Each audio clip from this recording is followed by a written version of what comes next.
Hey guys! Here's part 8 of What If Naruto Was a Mokuton User. Hit like and subscribe if you like this one, and also please check the author in the description. Let's start!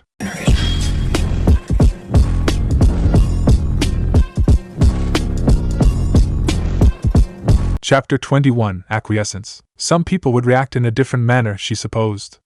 What she did was in order, yes, but she knew enough that shinobi often weren't expected orders to the letter. In this case, she knew very well that others could fill in for these tasks just as well. Or perhaps even better. Looking at her unconscious patient, she wondered why she felt so conflicted. It was fairly easy, actually.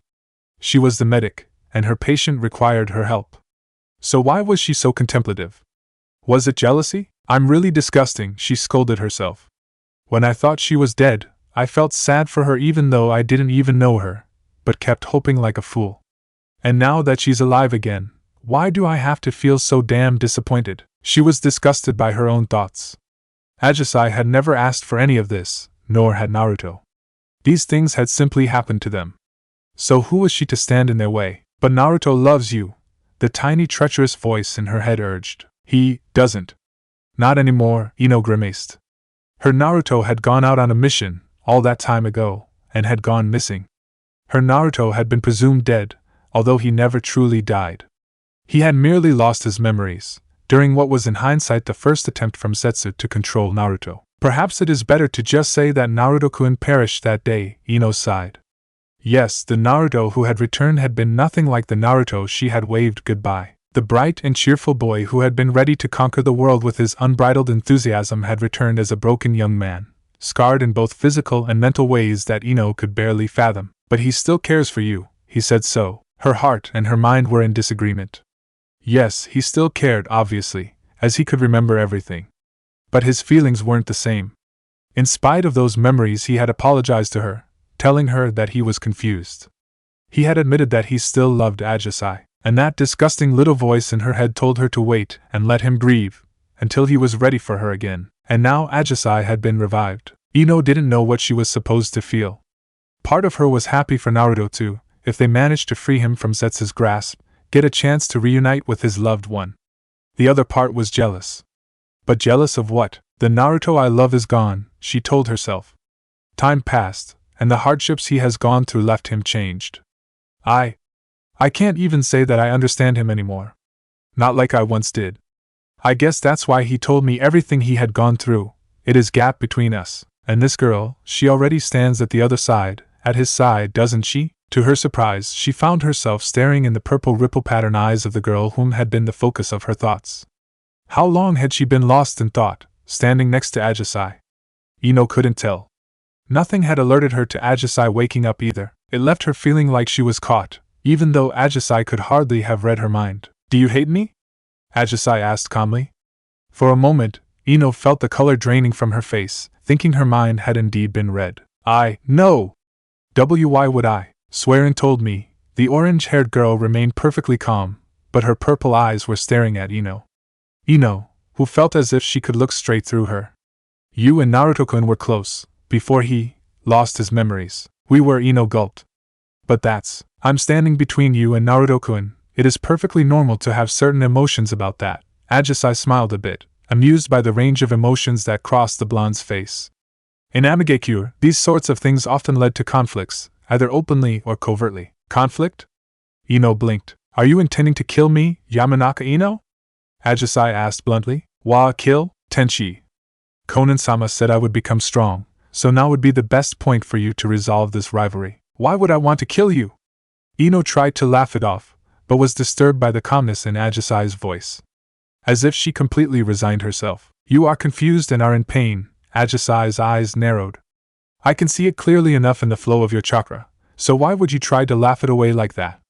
Swearin told me you knew Naruto-kun far longer than I have, so I cannot imagine that you would back off that easily. But that doesn't mean I would sink as low as trying to assault the person whom Naruto-kun loves. Ino turned away and quickly walked out of the tent, fleeing.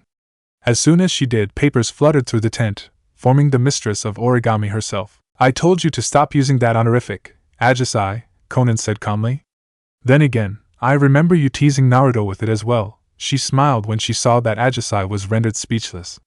She laid down a bundle of papers, and left without saying a word. When Ajisai gathered her with shock that Conan would think that she made fun of her and looked at the bundle, she was left in tears. Apparently Conan had gone to her apartment. That was where Ajisai remembered leaving these drawings. She was amazed that Conan would have kept her belongings. Still, seeing her drawing a few hurt terribly. Under the cover of a complex genjutsu that completely concealed his presence, Jiraiya shook his head.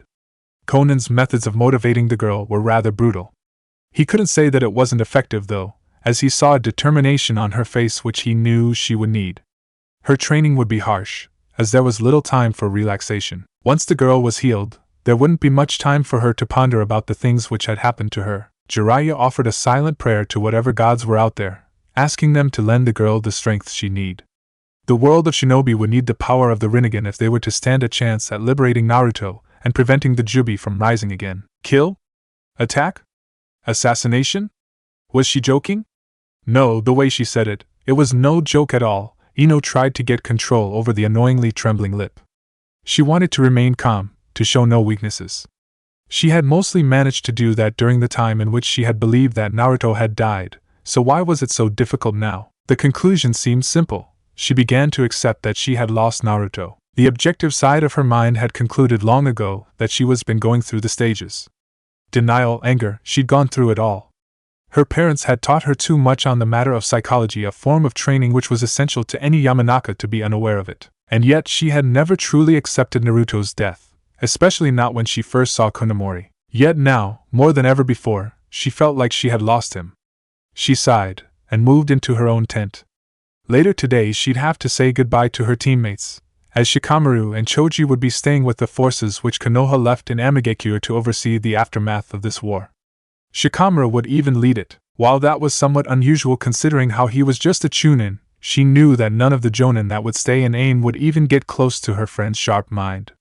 While she understood why they'd stay, she did feel lonely without them. On the plus side, she'd get back home soon, so she'd be able to empty her heart with her parents. Though, she wasn't entirely sure whether she would be able to hold off her breakdown until then. If only Shizen was still around.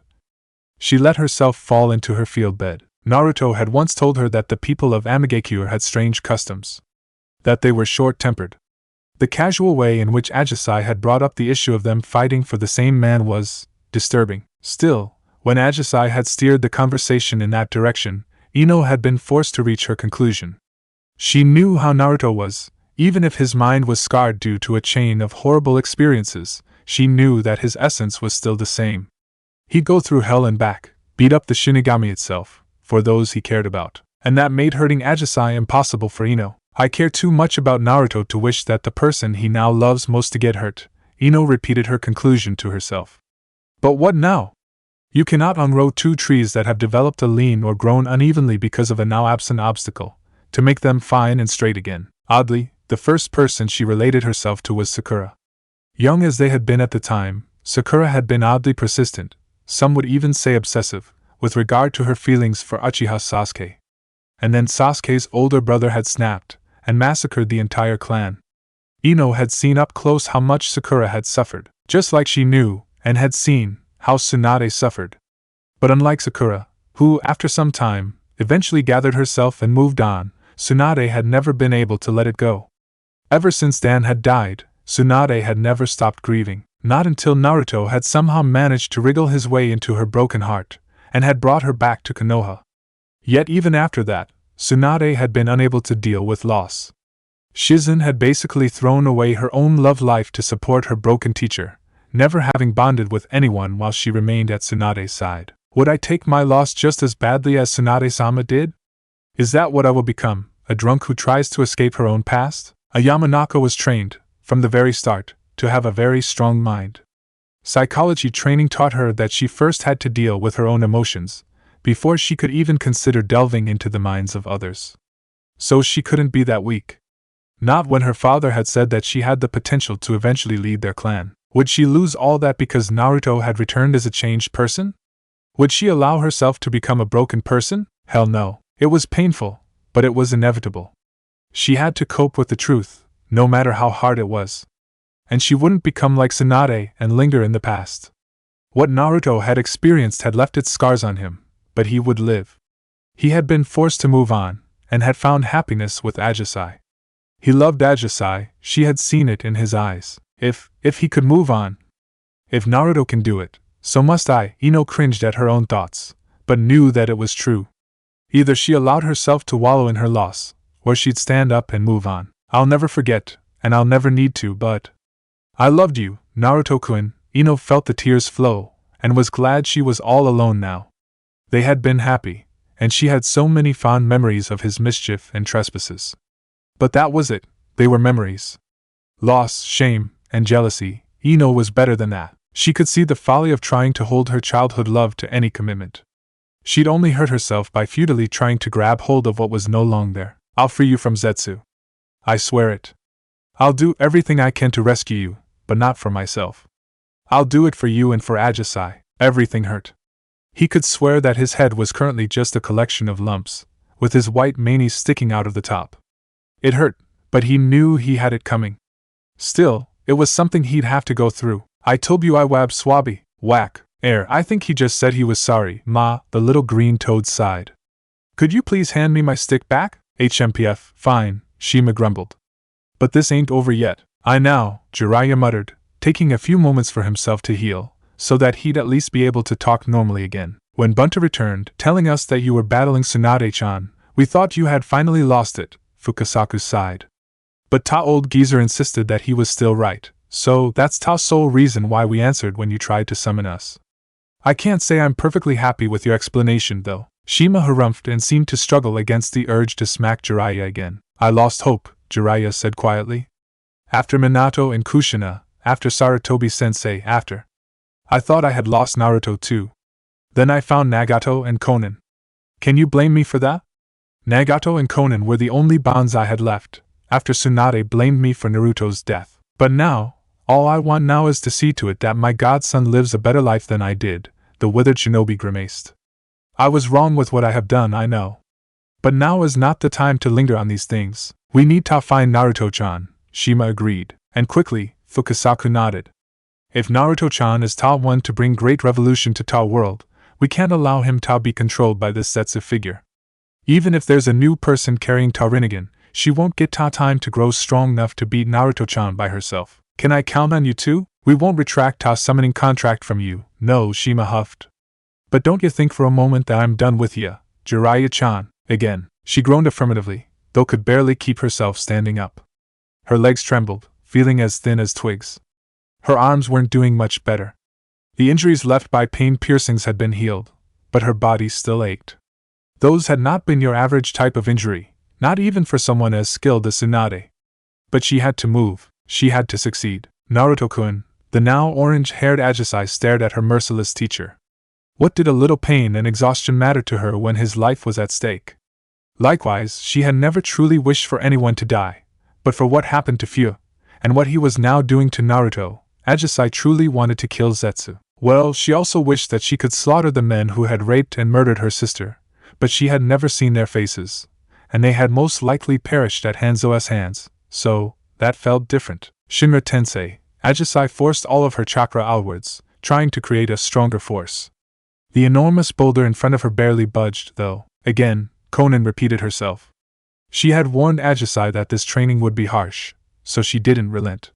The girl still had power within her, Konan was sure of that, so all she needed to do was to push her until that power manifested itself. It wasn't very surprising that Ajisai had immediately shown that the abilities of the animal path were like a second nature to her. She had been created for that purpose, so Konan suspected that Nagato had somehow optimized the girl for that path. So, with nothing left to teach her in that respect, although Jiraiya had lectured quite a bit on the matter of summoning and summoning contracts, Konan had moved on to what she saw as the two most important paths, Deva Path and Preta Path. Deva Path covered both offense and defense, and Nagato had often proven how devastating it could be. Preta Path was perhaps even more important, considering how the ability to absorb chakra was the perfect counter against any ninjutsu, while also covering the greatest weakness which Ajisai had in comparison to Naruto, her chakra reserves. With the ability of the Preta Path she would be able to gather chakra and continue fighting, instead of running out of chakra and losing due to exhaustion. Still, Konan wasn't comfortable. Naruto had defeated Nagato, had found ways to best each of Nagato's abilities. Would the inexperienced Ajisai be able to make a difference? Shinra Tensei. A crack appeared in the boulder, and it seemed like it was pushed back by another few inches. Ajisai fell to her knees, panting, but Konan was proud to see the girl quickly getting on her feet again, ready for yet another attempt. These small moments of pride were a welcome distraction from the aching wound in her heart. While Nagato had strayed from his path, and she had part of the blame for not realizing this sooner, Konan felt terribly lonely without him. She had met Yahiko shortly after she had lost her parent in the wars, and soon after that they had met Nagato. The three of them had spent their time together, for a while also under the tutelage of Jiraiya, until Yahiko had perished. Since then Nagato had been the only constant in her life, for over 25 years, and now he was gone. She had thought of leaving Nagato's corpse in a hall, laying him out for his final rest within a sea of origami flowers. But she had decided against it, no matter how it pained her. Tsunade had transplanted Nagato's eyes. Konan refused to accept that Zetsu had somehow given them to him, but still there was no guarantee that Zetsu wouldn't be after Nagato's body. He had, after all, carried the Rinnegan for over 3 decades. Although if one had looked at his body one would have thought that he had lived threefold that amount of years. Still, regardless of her emotions, Konan had not wanted to risk Zetsu learning anything, so she had given Nagato a true shinobi funeral. She had, together with Jiraiya, cremated Nagato's remains. No secrets were left behind. No trace of him, except the memories she held. Her last friend, the man who had given up his life to revive the girl in front of her, the girl who could have a chance at defeating Zetsu, although perhaps he had done it out of a sense of guilt as well. Even Konan couldn't tell. In his final moment, when the true depth of Zetsu's deception had come to light, Nagato had seemed oddly regretful. It was odd, because Konan had been there when Nagato had mercilessly slaughtered Hanzo and his bloodline. Again, Konan droned, seeing that Ajisai was leaning forward, her hands resting on her knees as if she was supporting herself. Yes, Ajisai panted. I'll never give up. Is it vengeance you seek? Ajisai gave Konan a look, almost quizzically. It wasn't anger that controlled the girl. No, it was desperation. Nagato sometimes said that the abilities of the Deva path were his favorite because they forced him to calm down, Konan informed her student. It isn't anger that distracts you, but the sadness you feel for Fia and the desperation because of Naruto will hold you back. Clear your mind of those desires. Calm yourself. Gravitation is, after all, a rather singular force. It cannot be harnessed when your resolve is fragile. I'll try, Konan-sensei, Ajisai nodded tiredly. But I can't say it will be easy, she admitted right after. Nothing in life that is worth anything will ever be easy. Konan smiled faintly before gesturing that Ajisai should try again. Even if the younger girl wouldn't succeed right away with regard to the abilities of the Deva path, this method had more than one purpose. Ajisai had to relearn how to control her chakra, as she needed to adapt to the way Nagato had altered her body and tenketsu. Konan was slightly amused by the fact that the girl still hadn't realized how much stronger she already was. Before her death her reserves had been only a fraction of what it was now, possibly just enough to last for 3 attempts at Shinra Tensei, rather than the over 24 attempts that had passed now. Beyond the different flow and amounts of chakra, there was also the issue that the nature of Ajisai's chakra had changed. The most exalted amongst the 3 great dojutsu offered its wielder, whether the eyes were transplanted or not, the ability to master any jutsu as well as all 5 nature transformations, while the Rinnegan would not offer the insight of the Byakugan, or the copying and predicting abilities of the Sharingan. The power of the Rinnegan was unsurpassed regardless. The key to its overwhelming power might be the Rakudo no Jutsu, 6 paths technique, but its versatility with regard to ninjutsu was, even though often overlooked, a great advantage as well. Jiraiya had lectured long and had explored many of the details which he had originally discussed with Nagato, back when the Sennin had taken the 3 AIM orphans in his care. Nagato had struggled with control, as contradictory as it might sound, simply due to that versatility. Konan had never realized, back then, how Nagato had done it. It had seemed so simple, as if it was a free gift from the dojutsu. But when she saw how Jiraiya showed Ajisai the 5 nature transformations, even though his mastery over Raiden was rather poor, Konan was amazed that Ajisai could so easily replicate the flow of chakra and let the piece of paper in her hands ignite, cut, soak, wrinkle, or turn to dirt. Still, even though that step was easy enough to replicate, using real jutsu was a wholly different story. Ajisai needed to relearn her chakra control for that. The Rinnegan allowed the girl to see, but not to effortlessly copy a jutsu. The true terror in this regard would be if one would wield both the Rinnegan and Sharingan at the same time. Unfortunately, That was not the case for Ajisai. So, Conan had to push the girl to her limits if she wished to be of any use. She had failed to protect the girl once, but she wouldn't allow the girl to be harmed a second time.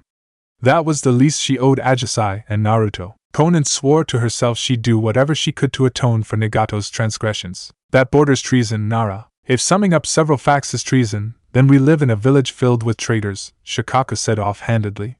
But don't tell me you haven't seen the same information, Hayashi. The head of the Hyuga clan was wary of the head of the Nara clan.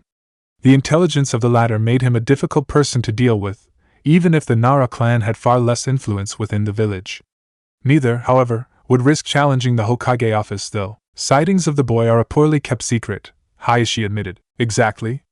Meanwhile, the Hokage has her strange story, in which she still seems to hide half the facts, and sends out as many of her anbu in all directions. Shikaku was a bit annoyed that he had to waste the effort repeating himself, but unfortunately not everyone could process information as fast as Nara. And is it so unusual to think that he betrayed us? You heard his words. He had no interest in joining Konoha again, but with his power, it will be difficult to force him. Hayashi remained stoic. Whether the Jinchuriki was a traitor or not, it would be something which would be difficult to change, as there didn't seem to be any shinobi in their village who would be able to defeat him. Individually, he is unmatched, but when we focus our efforts... Shikaku drawled, wondering why the Hyuga didn't see it yet. Hokage-sama is locating the boy, after which she aims to force him back. Indeed, Shikaku successfully resisted the urge to throw his hands in the air and exclaimed finally. Then again, it was very well possible that the Hyuga was just playing a defensive role, withholding as much information as he possibly could. That takes us to my other point. Why are we wasting our power on a boy we cannot control, when the other nations are all too vulnerable to do anything against us? Your agenda is known. Hyuga Hayashi had heard the Nara on this matter in the council meeting. Not that he disagreed on the matter, as it was easy to see that the current situation was in their favor, while the other 4 villages were either too weak or too distracted by civil war. He didn't think, however, that things would be all that easy. Sure, Iwagakure had lost a lot during the war on Amigakure, most notably their Tsuchikage, but they still wouldn't be easily defeated. Kumogakure's misplaced desire to avenge their fallen Reikage and Jinchuriki only made the matter more explosive. I'm aware you would rather stay out of that mess, I know. But don't you think we should take our responsibility? Shikaku reasoned. As long as the current system of the hidden villages is in place, conflict and war will continue to exist. While I disagreed on many points, Danzo was right that unifying the world under one rule would make things far more peaceful. Except that Shimaru Danzo wanted to unify the world under his rule. Are you planning to do the same, Shikaka-san? Hayashi's voice was icily cold. His dislike of the former village elder was well known. I had presumed you were smarter than that, Hayashi, Shikaka sighed disappointedly. But my actions are not for my own benefit. I merely see a chance to end this era of strife. Shodai-sama certainly made the world more peaceful than it had been in the era prior to him, but regardless of that the world still doesn't truly know peace. My sole interest in this situation is that I might leave a world to the next generations that is filled with fewer battles and wars than my world has been. So you intend to change the fate of the world? Hayashi frowned. Thoughtfully, he considered the possible benefits of that idea. A noble goal, surely, but he wondered how feasible it was. Still, if it was Nara who came with the idea, it seems as if Tsunade-sama isn't acting in the best interest of the village. And this isn't the first time such a thing happens, if I am honest. Shizen has covered for a lot of her faults in these past years, as has Inoichi's daughter. This opportunity, however, is too great to leave in the hands of someone whose capability is already questionable. The letter she spoke of is even more questionable, Shikaku scowled. Those promises and requests, even if they were made by the granddaughter of the former Tsuchikage, mean nothing as long as that girl holds no true power. We both know all too well that the promises of Iwagakure mean little. As much as we can trust Kumogakure, Hayashi had never forgotten their attempt to steal his daughter. An attempt which ended in the death of his brother, as the snakes had demanded compensation for the death of the kidnapper as well. Kumo's greed for power and bloodlines will never allow for peace. This is why I see the current situation as a chance. Kumo and IWA will weaken each other during their war, which will leave us, if we are properly prepared, a perfect opportunity to eliminate both weakened armies. Except your proposal would never be passed while the Hokage opposes it, unless the majority of the clans is strong enough to overrule that decision. Hayashi knew all too well why Shikaku had come to him. I take it that this is also why you have visited the Aburame and the Inuzuka? The sly smile was enough of an answer. One last thing, Hayashi, there is something going on just outside Konoha. Inoichi couldn't get an answer from Ino, but I heard some disturbing rumors. Do you know something about this? What they are doing? I do not. Hayashi kept his poker face in perfect shape. Your nephew, Niji, is part of the squad that was assigned to guard. Whether he is a member of my clan or not, I do not break the chain of command by ordering him to spill the contents of a classified mission. Hayashi began to lose his cool a little. What was the Nara thinking? If a clan head would reason like that, the village would collapse within a generation. Such a crude violation of the authority of the Hokage would in turn invite the Hokage to violate the authority, and quite possible even the autonomy, of the clans. No, this request was going several steps too far. Traditions were there because they had many years of proof that they worked. That balance had to be maintained. My apologies. I give the current state of the world a lot of thought, Hayashi said in such a manner that even the Nara knew that it was time to hurry up and leave. Shikaku hoped that he had convinced the Hyuga. This needed to be done. War was wrong, yes, but he gladly sinned if it meant that his children or grandchildren would never be forced to do battle. They were the ones who were important, not him. Shikaku knew very well that his current generation was too caught up in old feuds and petty grudges. If nothing else, the war against Amigakure had opened his eyes. Tsunade dreamt of alliances and friendships, but Shikaku had seen how fragile those dreams were. All it took was a little confusion, and friends would cut down friends. And it took even less for allies to turn on each other. That, along with the multiple reports that Uzumaki Naruto had been sighted leaving the battlefield and traveling through the country, had convinced Shikaku that Tsunade was wrong. And Shikaku would rather be damned as a traitor than let the future generations pay the price for her foolishness. Her depression and alcoholism had already rendered her incompetent, in his view, but in this mad quest to chase a supposedly possessed Jinchuriki was nothing but a waste. Shikaku had seen Naruto well enough that no simple spy would be able to control him. Besides, none of the reported sightings spoke of half of Naruto's body being covered in a black substance. To Shikaku, it seemed more likely that after the defeat of Pain, and the defection of Naruto, Pain's lieutenant had somehow manipulated Tsunade's frail mind. Why else would she have let that woman live? Why else did she allow that woman to do some sort of training just outside the village? Why else would she not have taken measures to punish Jiraiya? That man had been part of Akatsuki according to some very confidential information that Shikaku had gathered. Tsunade made a mistake by ignoring this opportunity and wasting resources on a runaway Jinchuriki. The logical mind of the Nara saw too many connections to ignore the pattern. Every bit of new information only reinforced that idea. Sadly, he couldn't thoroughly check every source of information. A shortcoming which, in spite of Shikaku's good intentions, was happily exploited by Zetsu.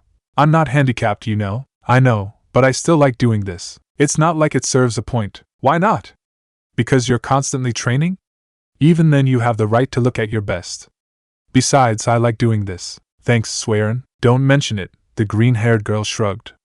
While she had little interest in her own appearance, as she regarded herself to be unattractive due to the scars on the lower half of her face, Swearin still found it oddly relaxing to mess around with hair. She often had aided Fu with it, since Fu usually lacked the patience to pay too much attention to it, and the two had lived near each other anyway. Besides, there isn't much I can do for you, so could you please leave me this? Okay, I give up, Ajisai giggled. But you're doing far more than just that, Swearin. You're my friend. Without you, losing Fu is difficult enough as it is. I don't know if I could have gone through with all this if not.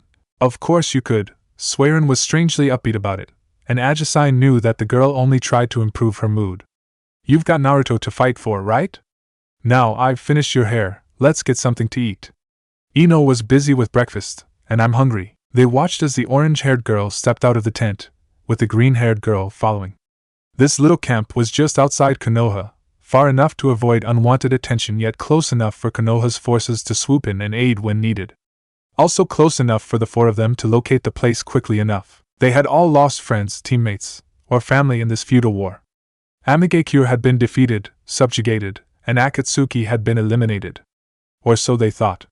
The umbu that had warned them had been right. The blue-haired woman they saw, peacefully enjoying breakfast with the orange and green-haired girls, as well as the Yamanaka girl, she was the right hand of Akatsuki's leader. None of the four had actually seen her during the battle, but many jonin had gotten a global description that would have enabled them to spot the members of Akatsuki. Konan, Amigakure's angel. Why was she here? Why would the Hokage allow that murderer to remain so close to their village? And Pain, Akatsuki's leader, was said to have orange hair. Was the girl they saw down there related to him? A daughter? They didn't care. All they saw were the people they had lost to Akatsuki. A surprise attack, swift and deadly. Even if they were merely Chunin, they knew that these villains would be caught off guard. Even if that only led to the deaths of one or two of them. A green blur went past them. A second blur followed. The kunai, with A-grade explosive tags at the ready, were suddenly gone from their hands. A whistle-like sound which they were all too familiar with, the sound of kunai flying through the air, reached their ears. All four scattered, without even looking at each other. All four, however, found that there was no escaping the kunai. There were too many and were thrown too accurately to dodge. How unyouthful, a green-clad boy sighed, looking down at the four gravely injured men. They deserve no less. Lee, a larger version, with the same haircut and green abomination of a leotard, boomed. We gave them all the time and room to back away, but instead they drew their kunai. They were about to attack, so they were traitors. It is a bit disappointing. A brown-haired girl who had her hair styled in two buns landed next to the two. Niji's already sending word to Tsunade-sama about this. Why would these fools try something like this, sensei? There is no easy answer, Tenten. Meito Gai was unusually serious. There are many people within the village who are consumed by a desire to avenge our fallen. Who rather wish for war, even when those who were to blame for the previous war have perished. It worries me how many rather discard peace, favoring war. It shames me that even I, when fighting Akatsuki, I could only think of Kakashi. Guy grimaced. It shows that I need to train harder. Because, my students, it wasn't the risk of losing my life that worried me, but it was that my failure forced you to enter my battle. But sensei, No, Lee. Listen to what I want to say. Guy grabbed Lee by the shoulders and shook him. Never let yourself be consumed by the desire to avenge those who have already passed away. Fight for those who are alive, to protect them however you can. These men lost the springtime of their youth because they saw only what they had lost, rather than what they still had. Yes, sensei, Lee saluted, although Tenten had serious doubts whether Lee truly understood. She'd probably need to smack the information through that thick skull of his in the near future. On the other hand, considering what Niji had gone through, before he had bettered his life after the first Chunin exams in which they had participated, the team was already supposed to know this lesson. Sensei, I'll go down to inform them of the situation. Swearin is a censor, and knowing Konan-san, she's aware of this too, so I guess it is for the best to tell them how we resolve this. Very well, Tenten. Guy nodded. Lee, go the vantage point on the other side and keep watch. I will wait for Niji to return. Yes, Guy-sensei, both Chunin chimed. Tenten sped towards the four kunoichi who were enjoying their breakfast. Although the lack of surprise made it obvious to her that none of them had failed to notice the little skirmish. Four shinobi from Konoha tried to attack. Our team neutralized them, Tenten reported. Niji and Guy-sensei will ensure that these men are brought to TNI. It was to be expected that people would try this. Konan focused on her food again. Though it wasn't like four Chunin-level shinobi would have stood a chance, even against Ajisai alone. Perhaps if they had gotten the element of surprise, Swearin shrugged.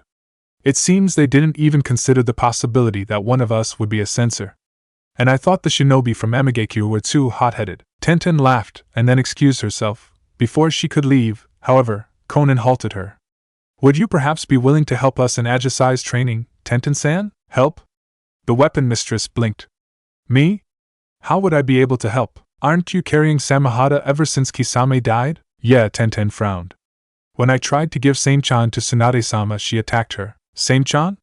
Konan looked up from her food, surprise showing in spite of her usually stoic demeanor.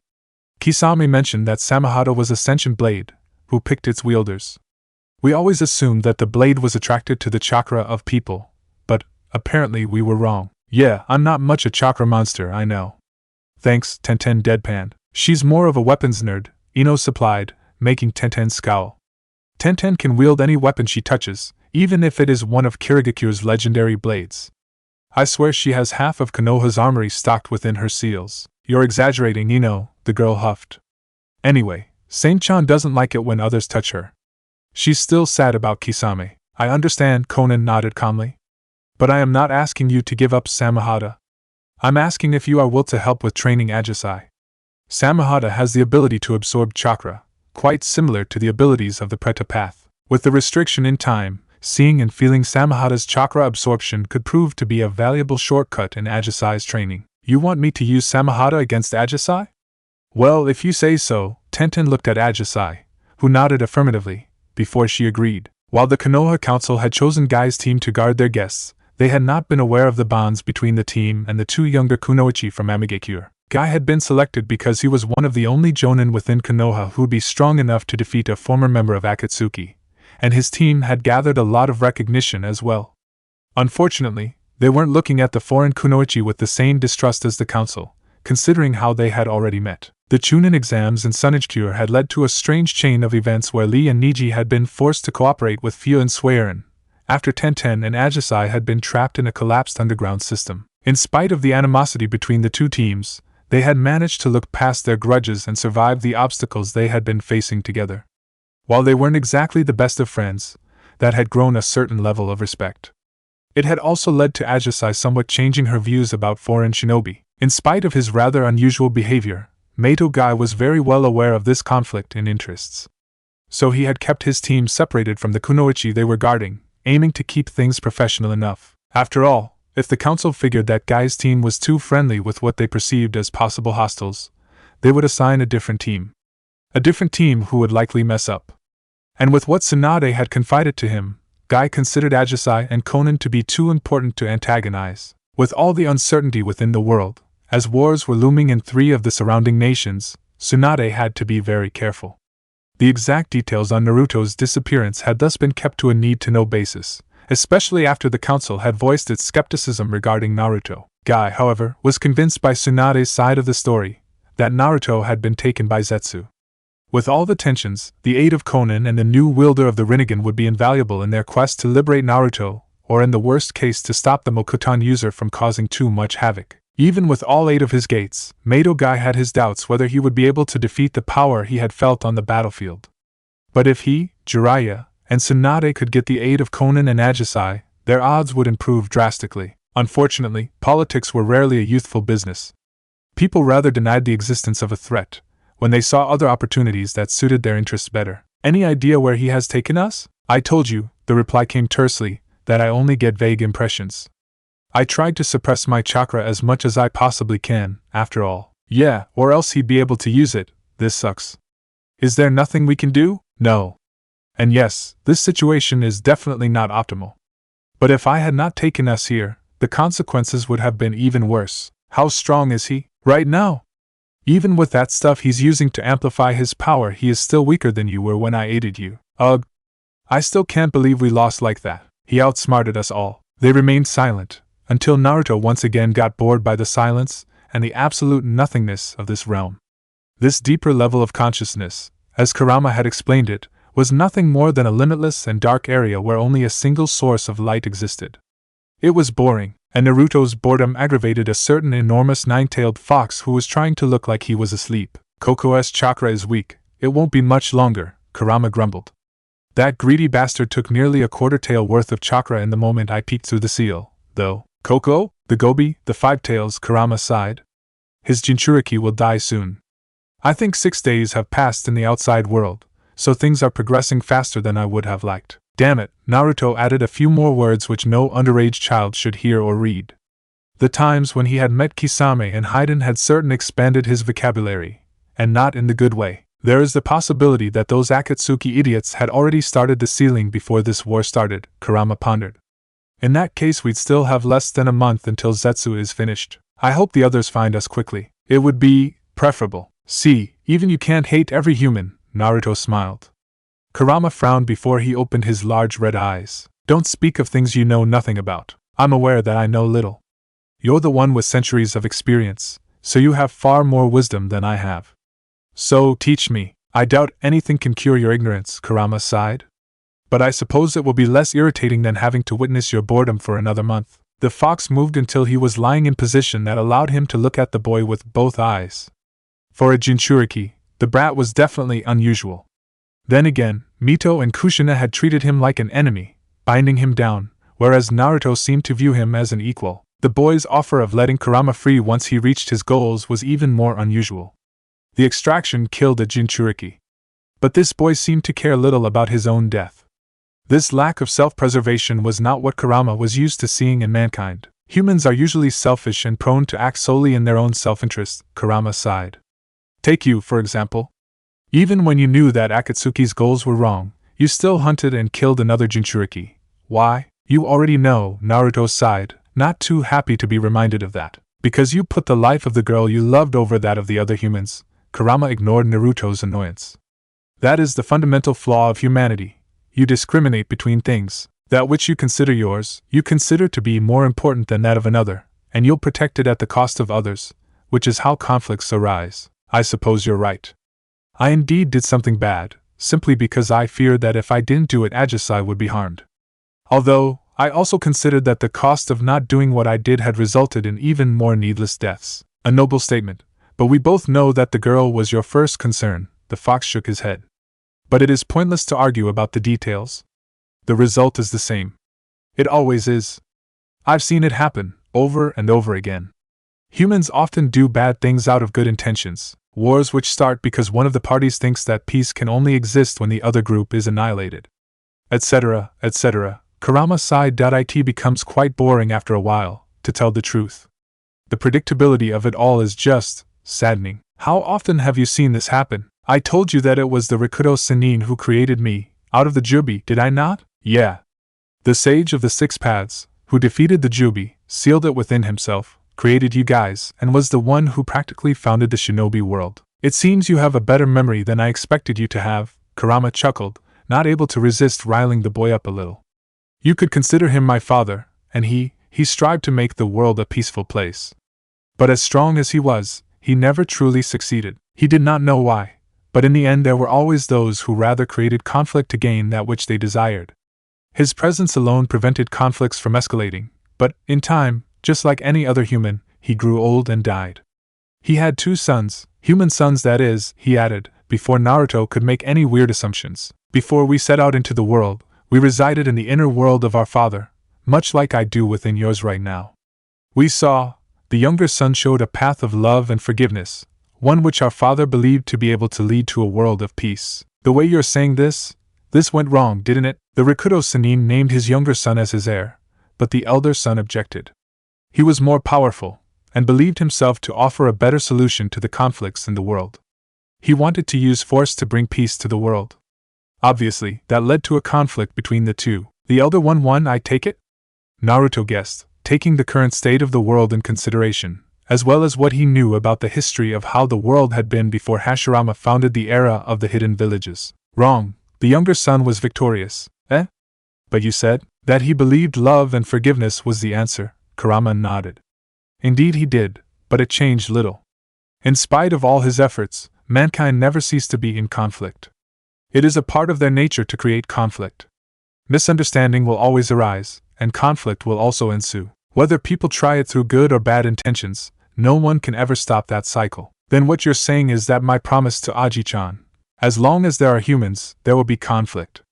True peace is impossible, and I dare say it is even something you shouldn't long for. A world without conflict is a utopia that will always be out of your reach. You're just saying that because you gave up. Naruto sputtered, although deep down he knew, he had reached that conclusion long ago. Humans only had limited comprehension. As a species, he had to acknowledge that they were either too arrogant or too oblivious. Oblivious, as they did not seem to realize how little they truly understood of the world. This was arrogance, because they replaced their doubts and confusions with foolish beliefs, fearing the state of not knowing, preferring to be misguided over being unknowing. No, brat. I'm saying that because no matter what anyone tried, no matter how strong the one who tried, mankind always created new conflicts. Through the ages, I mostly wandered alone. But sometimes I sensed places in the world with so many negative emotions that I attacked. I wiped it out, cleansing the world of that evil. But rather than thanking me, mankind feared me. Although that fear was more interesting than the foolish idea they had before that. Not until Madara did anyone manage to capture me. Naruto frowned. Are things really that bad? I thought. You thought you were doing good too, Kurama interrupted. But look at what you helped creating. I too thought that stopping Akatsuki was the right thing to do, and look at us now. We played right into Zetsu's hands. That gave Naruto some pause. Yes, what he had done had led to more bad than good. He didn't even want to try to deny that. His efforts to bring peace had led to war. Their efforts to halt Akatsuki had given opportunity to Zetsu, and all the people who perished due to their actions. So many had died in the war, and yet it were those who had died due to Naruto's own actions that pained him most. Ajisai, Fu, Guren, or that poor Yamanaka woman, none of them had needed to die. None of them would have died if he had done the right thing. But what was the right thing? Life and death were interlinked. Saving one life often meant that another would be lost. All life consumed the remnants of other life, in whatever form, to grow and sustain itself. It was a march of progress that led in no particular direction, or at least no direction which any limited human would ever comprehend. Was peace the same thing? Was this what Kurama was trying to tell him? That the desire for peace was just like trying to save a life, that it would bring war and death? I don't know anymore, Naruto sighed, his mind straining in a futile attempt to comprehend that paradox. What is good? What is evil? I think the younger son of the Rikudo Sannin was correct in one thing. It takes cooperation between people to overcome seemingly impossible obstacles. It might not lead to a perfect world, but cooperation at least leads to a better world than one where people attempt to pursue their interests individually. Kurama spoke in earnest, although Naruto heard an odd tremor in his voice. Kurama was just as uncertain as much as he was. He, who had witnessed humanity for centuries, honestly did not know a better solution. It humbled Naruto, and more than anything it gave him a clear impression of how incredibly difficult it was to find a good solution. Although cooperation has advantages and disadvantages, of course. The advantage being that there is less conflict. And the disadvantage? What do you think? Kurama scowled. If humans band together yet still get into conflict, the scale of that conflict is far greater than when there is conflict between two individuals. Still, in a world where people unite in groups, there is less chaos. The ability to pursue individual greed is limited more, but it is no solution, as conflict would still exist. No, worse, the solution of the younger son only introduced the notion of war, did it not? What makes you think that humanity wasn't well acquainted with war already, long before father changed the world? Kurama laughed mirthlessly. I see, Naruto felt exhausted. So the conflict between the two sons was irrelevant. At least, with regard to finding a path to peace. You are naive, boy. Kurama shook his massive head, although his voice was surprisingly gentle. It was not irrelevant, I never said it was. But it was merely one more step on a long road. Do not blind yourself by thinking you can reach the destination with a single step. He, like the Rikudo Sannin before him, knew very well that his dream would be impossible to realize. And yet he persisted. The only thing I can really hold against him was his naivety. His trust and forgiveness ruined everything he tried to build, as he didn't stop mankind from straying from the path he laid out for them. You, of all people, should know that love and trust lead to mistakes just as well as greed and strive. It is because we're all biased and limited, only thinking from our own perspectives. Naruto agreed with the less than happy conclusion. It seems that was our downfall as well. We only saw pain as the real threat, underestimating what Zetsu could do. Then I let my rage get the better of me, blocking you out. Neither of us saw it coming, Kurama admitted. Your promise to bring a world of peace was admirable, but ultimately stupidly naive. Especially since you, deep down, knew better. Hey, at least I managed to get the mighty Kyuubi, the supposed embodiment of hatred and evil, to talk with me. Naruto chuckled lightly, showing some of his old bravado. Even if we're about to die, I'm glad I managed to do that. I'm glad I don't have to die alone. TSK. I'm sorry, Kurama. Naruto's mood just as suddenly shifted back to being completely serious. To me this'll only mean death, and I'll go to the afterlife, hopefully rejoining Ajisai and my family. But you, my failure will mean you'll suffer a fate worse than death. I know it means little to you, and you'll likely say that it is bullshit anyway, but still I want to apologize for my failure. I never wanted this to happen to anyone, least of all to one of my friends. Zetsu had only won by the smallest of margins. Now the parasitic creature could just leech off Kurama's chakra, growing stronger if he tried to break free. Due to the nature of the seal that held him back, combined with the suppressing qualities of Mokuton, Kurama couldn't instantly burst his full power through, not without killing Naruto at least. And since Naruto's death would leave him at Zetsu's mercy, Kurama knew that there was no easy way out. No, he didn't blame the boy. Kurama blamed himself. If only he had seen this coming. If only he had been a little stronger. We both failed, Naruto, Kurama said softly, after have remained silent for a few seconds. Chapter 22, Options. Do you still feel them? Only a little. It doesn't nearly hurt as much as when I first awoke. Of course they wouldn't. Those wounds were very unusual, even Tsunade-sama had issues healing those wounds. And they were just closed at that time, so I suppose pain was to be expected. And my eyes? There is no sign of rejection, Ino smiled. I don't think this will become an issue either, not after 2 weeks of such training.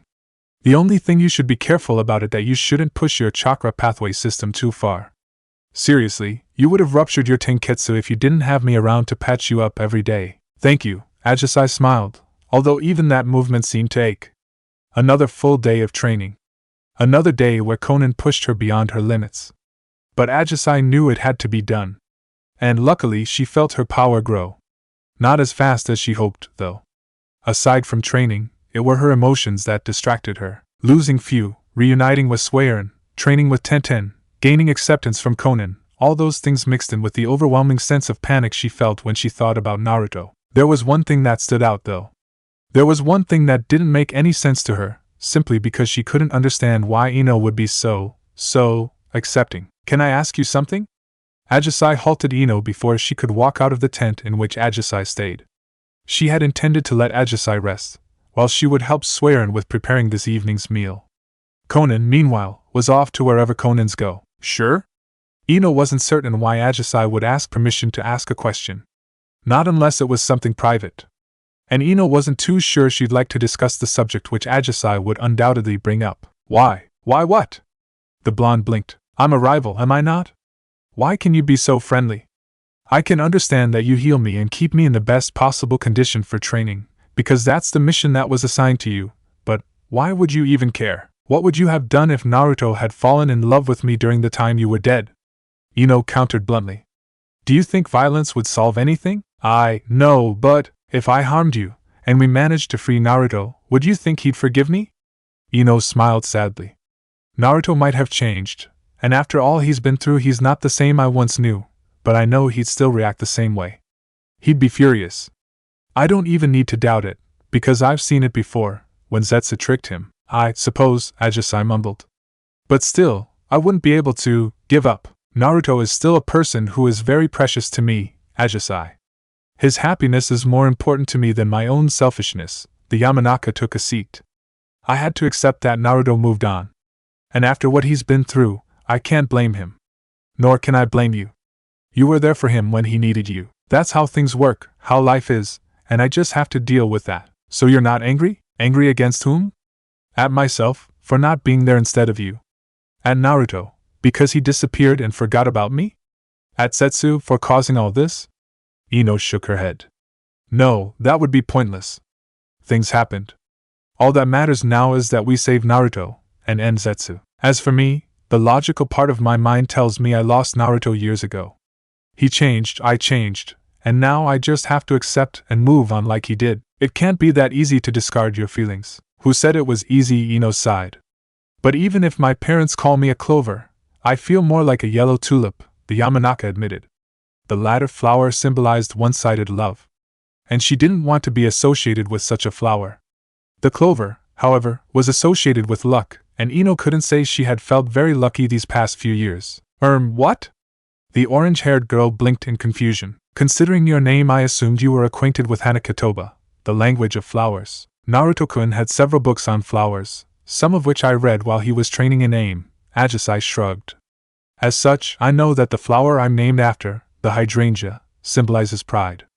Personally, I think the Infinite Sorrows moniker of the allium has been more befitting of me, though. All of a sudden the union-like hairstyle that the other girls seemed to prefer made sense to her, though Ino still felt the urge to correct the lack of knowledge. The Ajisai, or hydrangea, might symbolize pride, but it is quite the oversimplification. Flowers usually have various meanings. The hydrangea also symbolizes an energetic girl, for instance. But from what I've seen so far, I think coldness is the best interpretation. The hydrangea is considered to be beautiful, but also a bit cold. I didn't mean to criticize you. Ino saw the look of the Rinnegan bearer.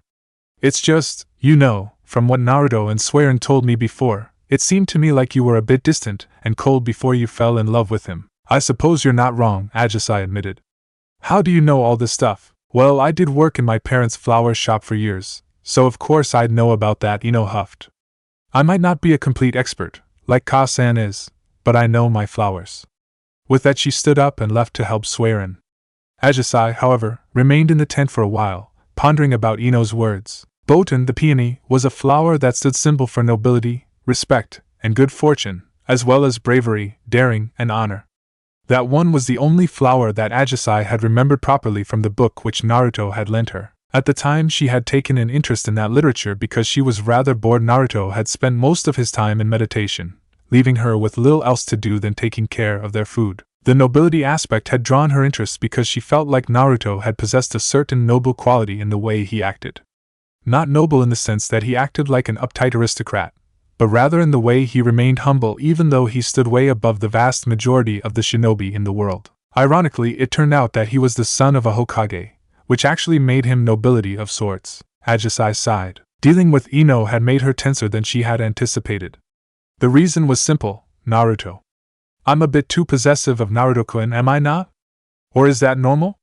But the thought of Naruto-kun being with another woman, the mere thought, made her feel an anger which she had never felt before. Yes, it was more or less customary that rivalries with regard to love were decided with violence, either hidden or openly, if either of the parties would back off.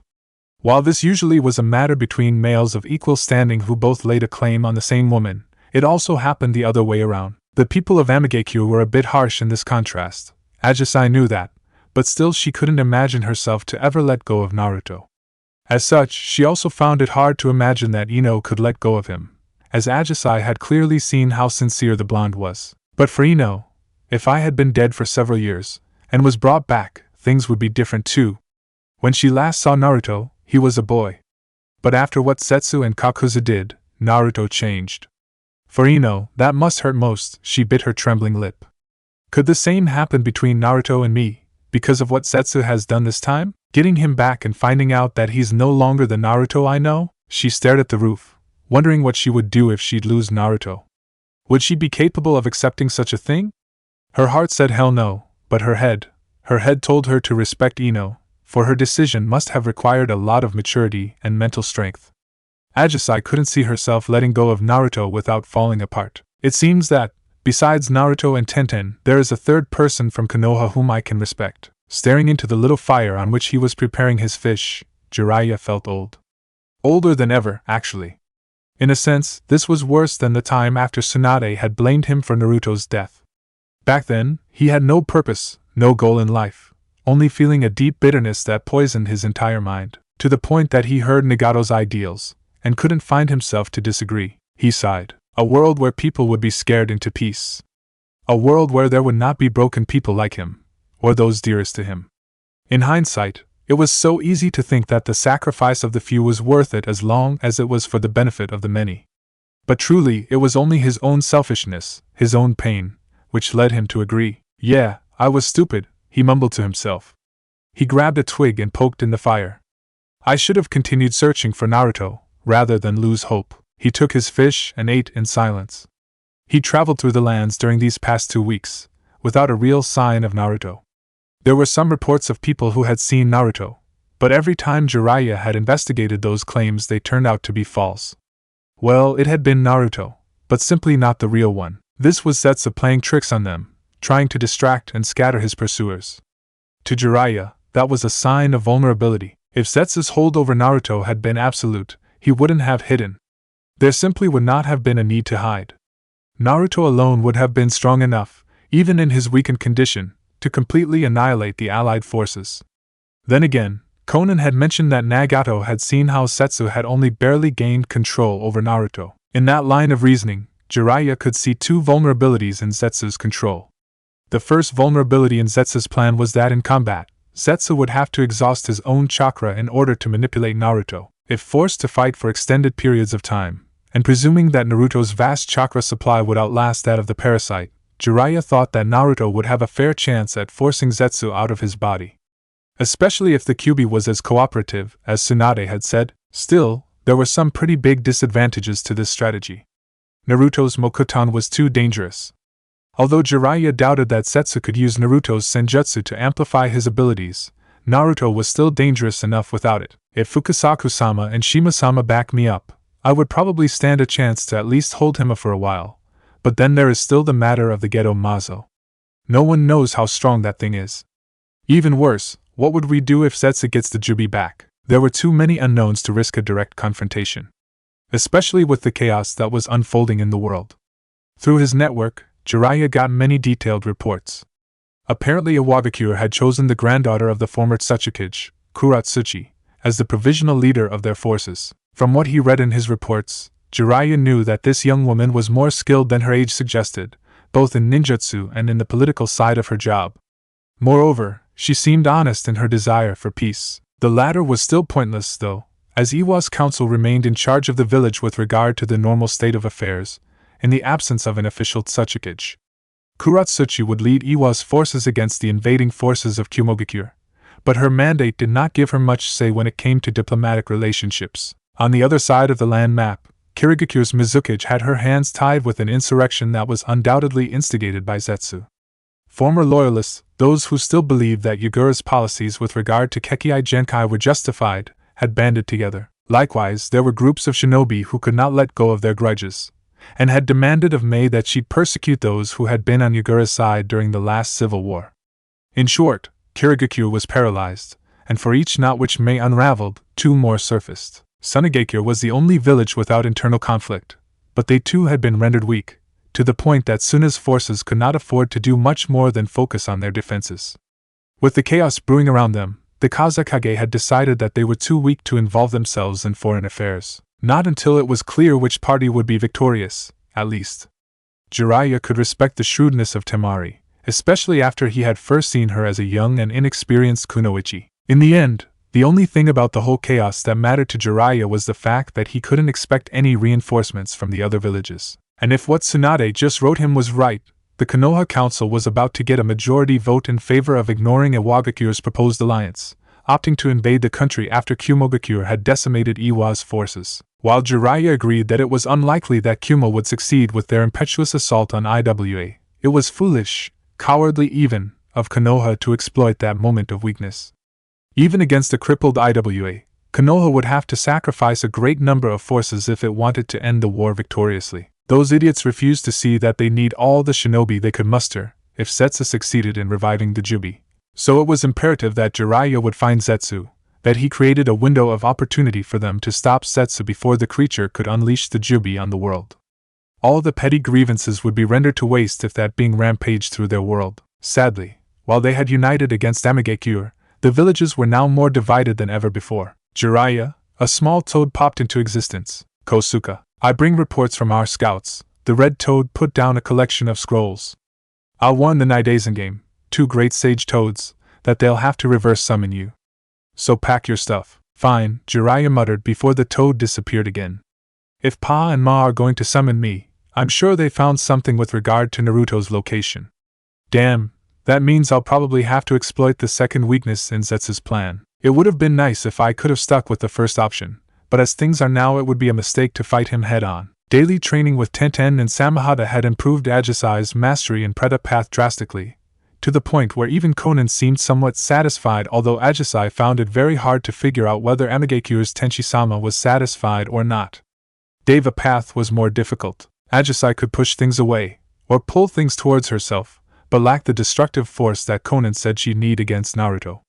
Still, she slowly improved those skills, as her chakra reserves grew by the day and her control over her chakra developed at an astounding rate. As such, Konan had chosen to expand their training to the other paths as well. Animal Path was easy for her, as if her body somehow remembered what it had done while pain had controlled her. Ajisai couldn't explain it, but was glad that she at least had one thing in which she excelled. Because Azura Path was not her forte, to put it mildly, the first attempt to transform her arm into a weapon had ended in Ino being forced to call for Tsunade's aid. Luckily, the arm had been fully functional the next day, so Ajisai didn't really suffer much delay with her training. After that, Konan had kept it simpler. Ajisai used that path to transform her own skin into armor. While that worked for small patches of skin, Konan had said that it would be a good method to improve her chakra control. Ajisai found it a rather hellish training method. Thinking about hell, Ajisai was a bit conflicted by Konan's orders with regard to the abilities of the human path and the Naraka path. Ajisai was to improve her chakra control before even thinking of trying to use these two paths, Konan had said. Personally, Ajisai thought that the Naraka path would be extremely useful, but apparently those abilities were extremely dangerous if one didn't have perfect control over her chakra. Likewise, human path was dangerous as well, although mostly for other people. Conan, however, had said that the cost of learning this path did not weigh up against the benefits. Human path was extremely useful when gathering information, but during battle it had always been one of Pain's least useful abilities. Still, Ajisai knew she subconsciously did use the human path to some degree. Sometimes, when she physically touched someone, she got faint impressions of the emotions of that person. She knew Swearin was filled with worry. She knew that Conan was hiding her grief and sadness. And she knew that Ino's kindness was genuine. But is my training enough? I do feel stronger than I ever expected myself to be, but Naruto-kun is so much stronger. Doubt gnawed at Ajisai's resolve. She wanted to rescue him, more than anything, but when Conan talked about fighting Naruto, Ajisai couldn't help but feel some doubt. It didn't help matters that Conan was feeling doubt as well, even though she tried to hide it underneath her mask of stoicism. Not that Ajisai had mentioned that to her, though. No, in that contrast her insight felt too much like a breach in another's privacy. Conan-san, a voice sounded, although it took a few seconds for Ajisai to locate where it came from. Yes? Conan didn't seem surprised by the little toad as far as Ajisai could see. What is wrong? Fukasaku-sama asked me if I could inform you about the meeting. If you are willing, they are waiting in the office of the Hokage. The little green toad spoke at a pensive tone which surprised Ajisai. Obviously, the creature knew more about this meeting. And whatever it was about, it made the toad sad. Again, Conan barely reacted. She nodded, after which the toad disappeared in a cloud of smoke. Conan told Ajisai to continue training, and right after she dissolved into a cloud of paper, drifting away on the winds, heading towards Tsunade's office. What's going on? Swearin was on the lookout whenever she was awake. A sensor as skilled as her didn't fail to notice even something as small as that toad. Where is Conan-sama going? Hokage's office. Ajisai frowned.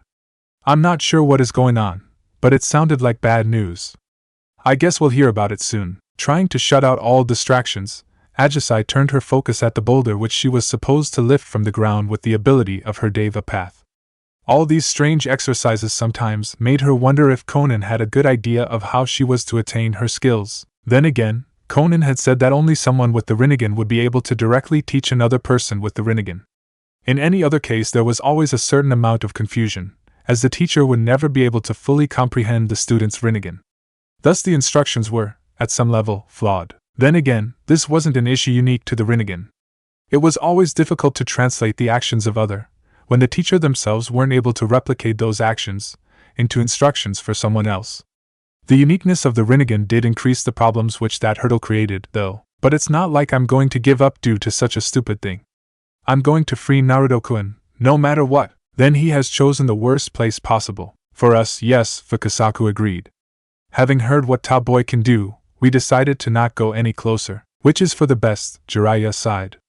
Zetsu controlling Naruto is already bad, but if we give him too much time to prepare for our arrival, things would be even worse. He has the home field advantage anyway. He has Tsunade-sama, but he would have had that anyway, Conan shrugged. Naruto can turn any environment into his advantage, after all. He has proven that in the battle for Amigakure. Yeah, but this is worse than I anticipated. What about the inhabitants? It couldn't be that the whole village sided with him, can it? Tsunade scowled. After what happened earlier, that would not make any sense to me, but Zetsu's schemes have been strange before. There were no more living creatures in the area, Shima spoke up. She and her husband sat on a tiny seat atop Tsunade's desk, while Jiraiya and Conan had taken seats in front of the desk. At least, before Jiraiya had started pacing around. He wiped out an entire village? Tsunade couldn't resist herself and opened one of the drawers of her desk. Any of you want some as well? No, thank you, Conan declined politely. None from either, Shima croaked. And he's not getting either, she interrupted Fukasaku before the male toad could speak up. Alcohol is bad for his old body. A grim smile crept on Jiraiya's lips. I guess that's two things that'll never change. Pour me one. Two glasses seemingly appeared out of nowhere, and Tsunade moved the sake bottle to fill them both.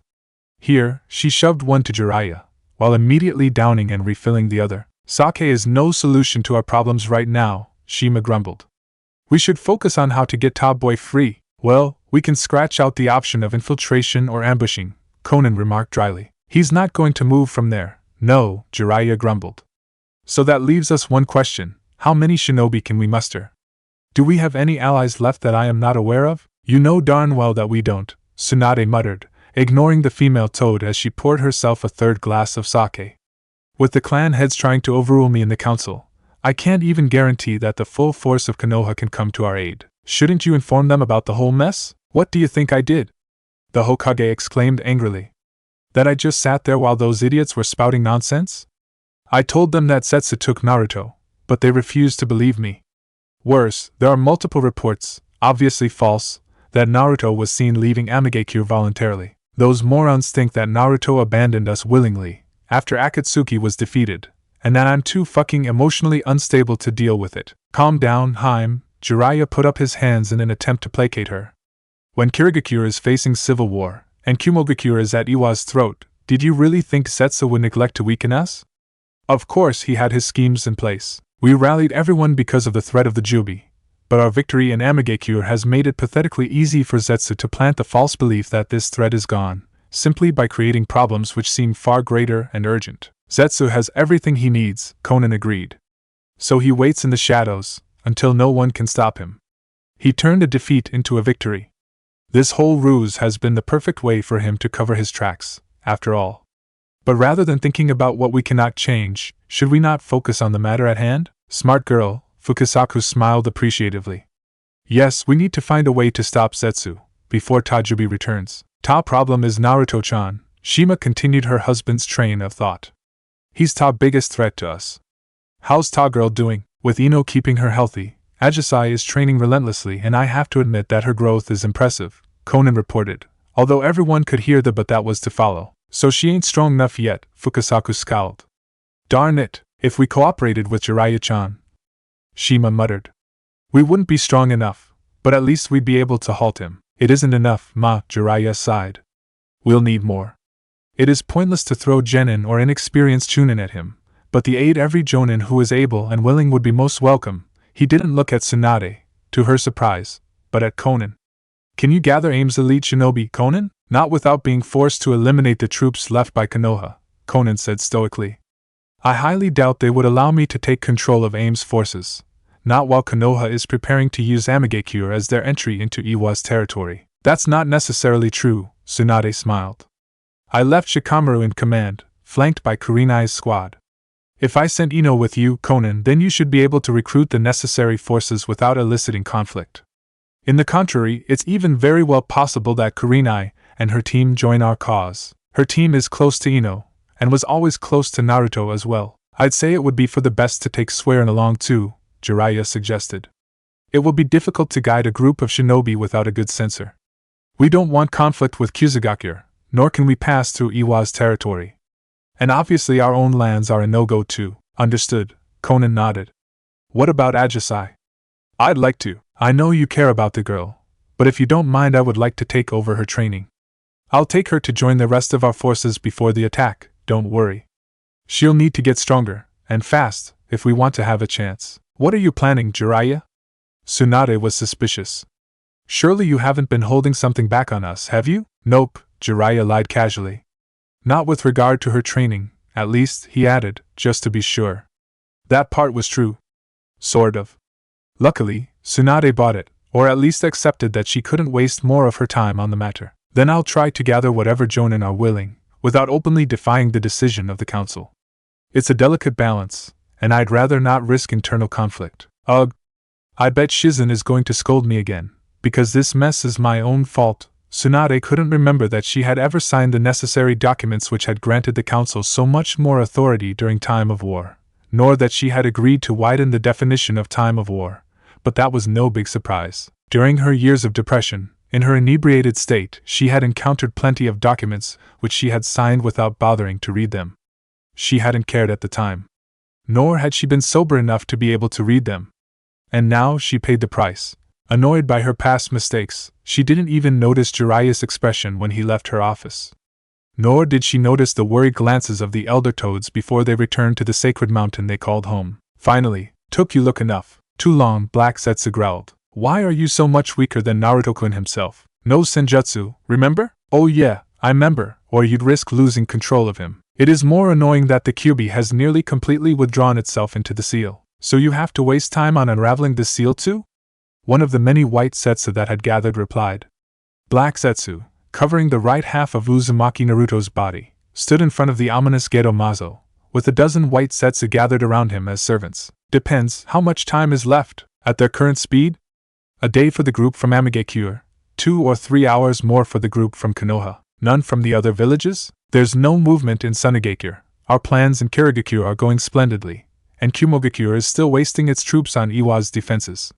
Most of their troops have left their ships now, but they still haven't pushed IWA into a retreat. So no, there won't be more arrivals. That would be too easy, Black Zetsu said pensively. Expand your territory, look for groups who might take the other way around.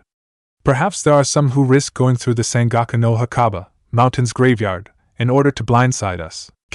Aye, yes, boss. After the cacophony of replies died down, and the white Zetsu scattered, Black Zetsu walked over to take a seat. The seal which held the Hachibi back had not been extremely strong, quite unlike what Zetsu had expected. Considering the mastery that its Jinchuriki was rumored to have had, Zetsu had expected that the Hachibi would have been the most difficult one to extract. Instead, he had spent 2 days less than anticipated. A good thing, because the extraction of the gobi had taken over a day longer. It is a shame that things didn't go as planned. Madara could have done all of this in days rather than weeks, Black Zetsu scowled, but when he looked at the Gedo Mazo, who had 8 eyes open now, his foul mood lessened. Soon, Black Zetsu would see his mother again. Soon, his purpose would finally be completed. For her return was the sole reason of his creation. Black Zetsu idly wondered what he'd do after he was reunited with his mother. Perhaps he could ask her for a true body? When she created him, it had been more of a spur-of-the-moment sort of thing, but once she returned. Yes, a real body would be nice, he chuckled, looking up at the tree that put even the Gedo Mazo in its shadow. How fitting that it was here, that Zetsu had chosen this specific place to bring back his mother. And Zetsu wasn't thinking about the countless corpses that were scattered, no. He did note that the white Zetsu had eaten their fair share already, though. But what made this place so ironic, to Black Zetsu, was the massive tree standing in the center of this village. Then again, how could they know? It's been such a long time, even the Biju have no knowledge of it. Although Hashirama seemed to have noticed how different it is. Why else would he grant a Biju to a village that only ever produced one extraordinary shinobi? Zetsu pondered. That man's abilities with Mokuton had blindsided him, and had in no small way hindered his plans. Madara had been the perfect tool, if not for that fool. But Zetsu had come so close, and then that Itachi came along. Zetsu's entire plan had stood at the brink of total failure. And all that because of the shadow that Madara had cast over his clan. The fear for a new Madara had always spurred the other clans to distrust the Uchiha, who in turn had grown sick and tired of being isolated and discriminated. It had been so perfect. Zetsu had barely needed to manipulate anything for the conflict to arise. Perhaps this was what had led him to lose his focus, what made him overlook Itachi. The complete extermination of the Uchiha clan had been the price. A whole clan, one he had spent centuries of effort on, all slaughtered in one night. Not once since the moment of his creation had Zetsu felt so powerless. It was ironic that it was an Uzumaki, a clan related to the Senju, who had allowed him to salvage his plans. In a twisted sense, Zetsu felt like Naruto was Hashirama's heir, and not just due to his Mokuton. The boy had been the same sort of naive dreamer. Although he had become more ruthless than Hashirama had ever been, looking up at the tree, Zetsu could only wonder how many problems that Senju could have caused if he had understood the true nature of this particular tree. Would he have founded Konoha here instead? Or would he have stayed as far away of it as he possibly could? Zetsu himself knew that he'd choose the latter. The white ones weren't so sensitive, but Black Zetsu felt the disgust nearly overwhelming him. Then again, the tree held less of a grudge against the white ones than it did against him, so it only made sense that he disliked the tree more than the others as well. The traitorous son and his children had destroyed most parts, but somehow one of the shards had survived, somehow it had remained hidden for centuries. It must have been a case of random luck that led the first human through the complex maze of tunnels that led into the hidden valley in which the tree stood, the last living remnant of the Shinju, even though it was merely a fragment, a pathetic shadow of the peerless thing it once was. For this shard belonged to the god tree that had produced the fruit which had been consumed by the woman who Zetsu called his mother, Otsutsuki Kaguya. Old and mighty as the tree had been, it wasn't very surprising that a part of one of its roots had survived and grown into a tree of its own, weak and fragile in comparison to what it once had been, but a reminder of the transgression of Kaguya. And Black Zetsu, the embodiment of her last will, felt unnerved by the tree from which his mother's power had originated. Unfortunately, it was impossible to ignore the tree. Takigaku's mighty tree still held a weak and distant echo of the power of the Shinju. Even after all these centuries, it still held its unique effect on the water, which could drastically increase a human's strength if consumed with the right concentration. Although Takigaku's hero water had the same effect on people that the Shinju also had, the complete drain of life force. Zetsu didn't care about the water. It was the effect tree had over the Biju that had drawn Zetsu here. Yes, if the tree hates me, it hates the Biju even more. Even as a fragment, it still holds some of its original will. It is ironic that no one ever considered how a weak village such as Takigaku had been able to keep the Nanabai in check, while even the 5 mightiest villages struggled whenever their Jinchuriki failed to contain their beasts. Then again, I did eliminate all those who did ask too many questions. It was unfortunate that Kakuzu had not executed the mission that Zetsu had given him, back when he and Naruto had been sent to capture the Nanabai.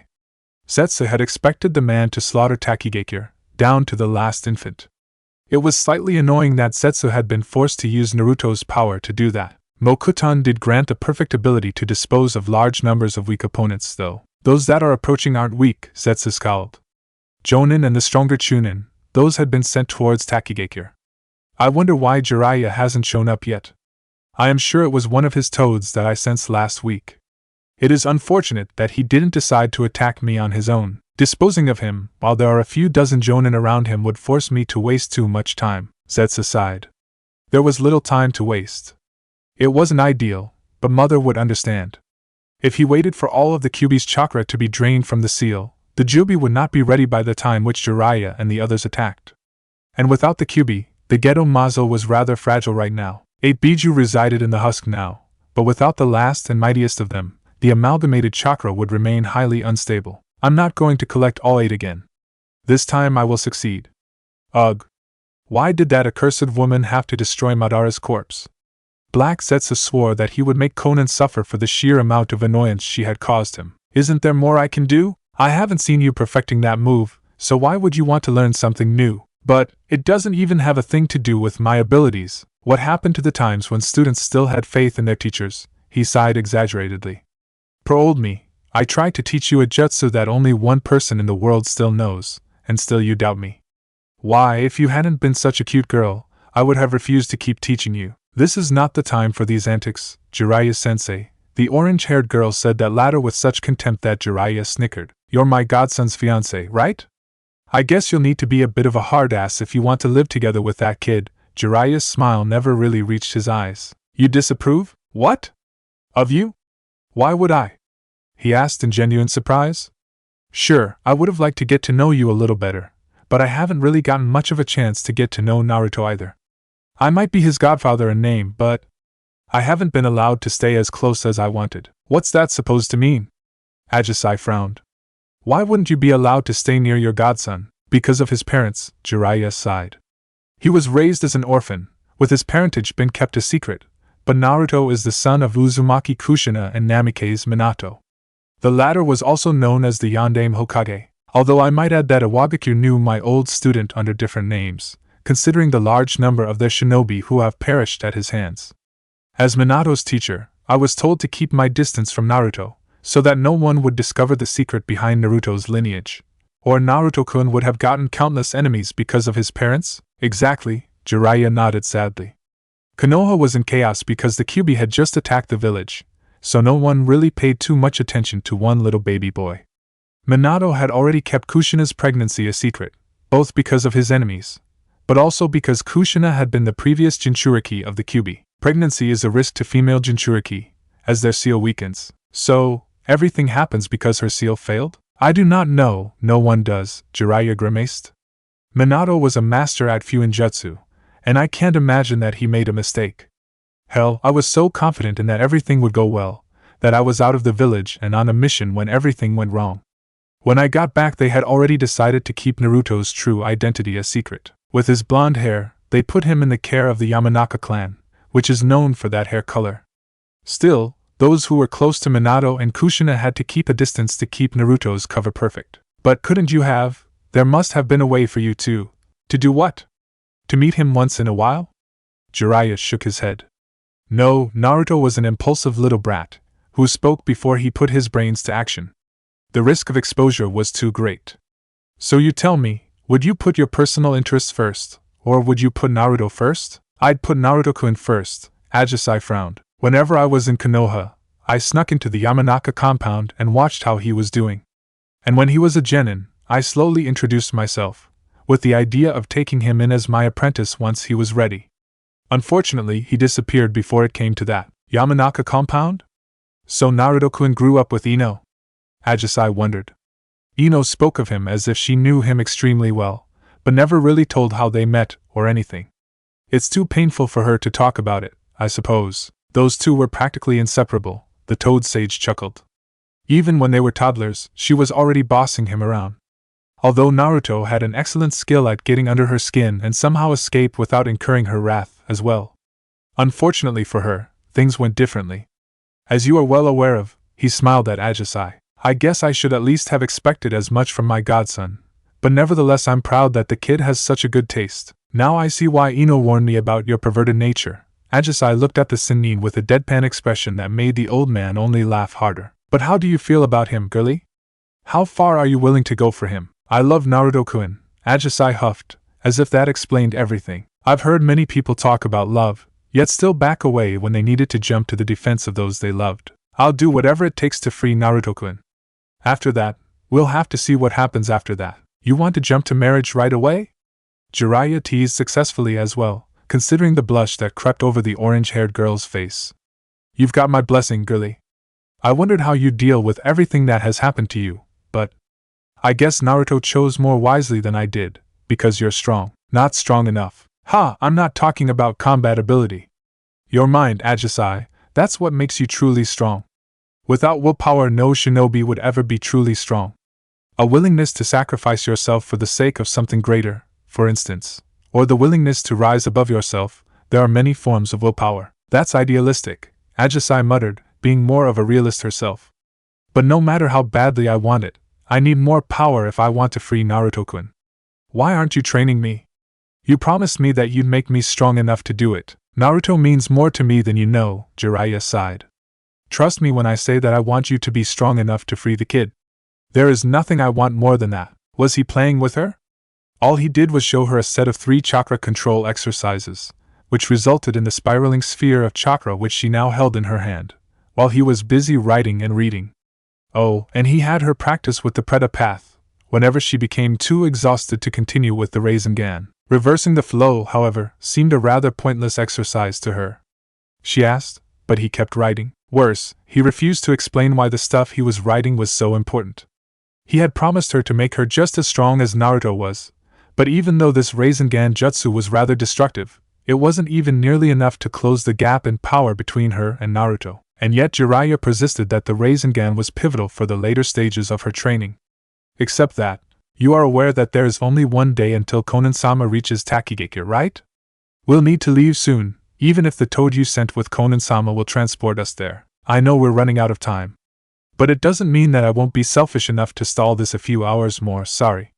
The sad glint she saw in his eyes, if only for a fraction of a second, shocked her.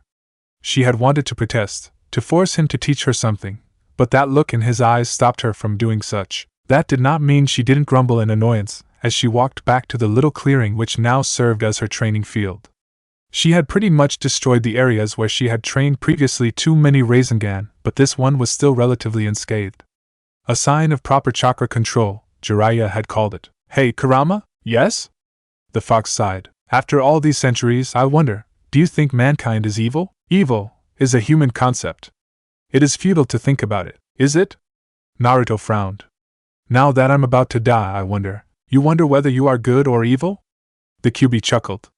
Stop trying to break your head over that question. It is a waste of time. Your human labels of good and evil are entirely subjective. People act, and these actions can be interpreted in many ways. What is good in the eyes of some might be considered evil by others. There is no easy answer, says the fox that claims he can sense negative emotions in people. That is not the same as good or evil, Kurama sighed. The fox slumped down slightly, closing his eyes, and sighed once again deeply. My ability to sense negativity is difficult to describe. Let's take nature as an example, considering how familiar you are with it, okay? Naruto raised one eyebrow, wondering where the enormous fox was going with this. Would you consider a hawk killing a mouse to be evil? No, of course you wouldn't. The hawk needs to feed, and preys on mice. It doesn't kill mice because it holds anything against those rodents, it merely kills them to survive, or to feed its offspring. There is no negativity involved, yet conflict is a natural part of life as they know it. The hawk would just do what it is born to do, just like humans kill their cattle, or feed of the products grown from their soil. So what would you think of a man killing another man? Good? Evil? Without knowing the circumstances it is hard to say, so let's assume that this man kills the other because he is hungry, and the other hoards food to survive the upcoming winter and denies anyone but him entrance to that supply. You could still consider the murderer to be evil, by your human standards, even though his act wouldn't necessarily be one brought forth by negative emotions. Wait, you're truly suggesting that negative emotions and evil are different things? I am.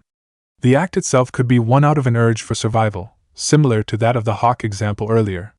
The bottom line is that survival always results in conflict, as resources will be limited. On the other hand, if a warrior fights for a just cause, would you consider him to be good? What if this soldier hates his enemies, and causes unnecessary suffering? In that case, the act of murder would involve negative emotions. It is a malicious action that serves no purpose other than inflicting as much suffering as the perpetrator can inflict. That would still be evil, though, to you, perhaps. But I have seen many cultures in which such a soldier would be praised as a hero, as an example to the people. His actions may be justified and seen as good or right to do, as he did the thing that benefits the most, or simply because he was the stronger fighter. Different cultures, or even different generations, have different perspectives on things, including on what they consider to be good and evil. You humans entertain yourself with the idea that there are two opposing extremes, with some variance in between, which define your actions. But there is no universal definition of such things. As is the case for any language, mere words, including their ever-changing meanings, are man-made. There is no absolute truth, no absolute good or evil. Then what do you sense? The desire to inflict pain, Kurama sighed. Regardless of their cause, regardless of cultural standards or customs, this is the one thing that I know. A hawk kills in order to satisfy its hunger, or to feed its offspring. A man, however, there are so many reasons mankind uses when it tries to rationalize its own relentless violence. And that doesn't even account for the fact that it is often their own suffering that causes people to inflict pain on others. But the mere idea of evil implies that there is a fluid morality. I've seen it happen many times. Warriors are sent to a war with the idea that their enemies are evil, and that killing them is good. On both sides of that armed conflict, the warriors believe the same.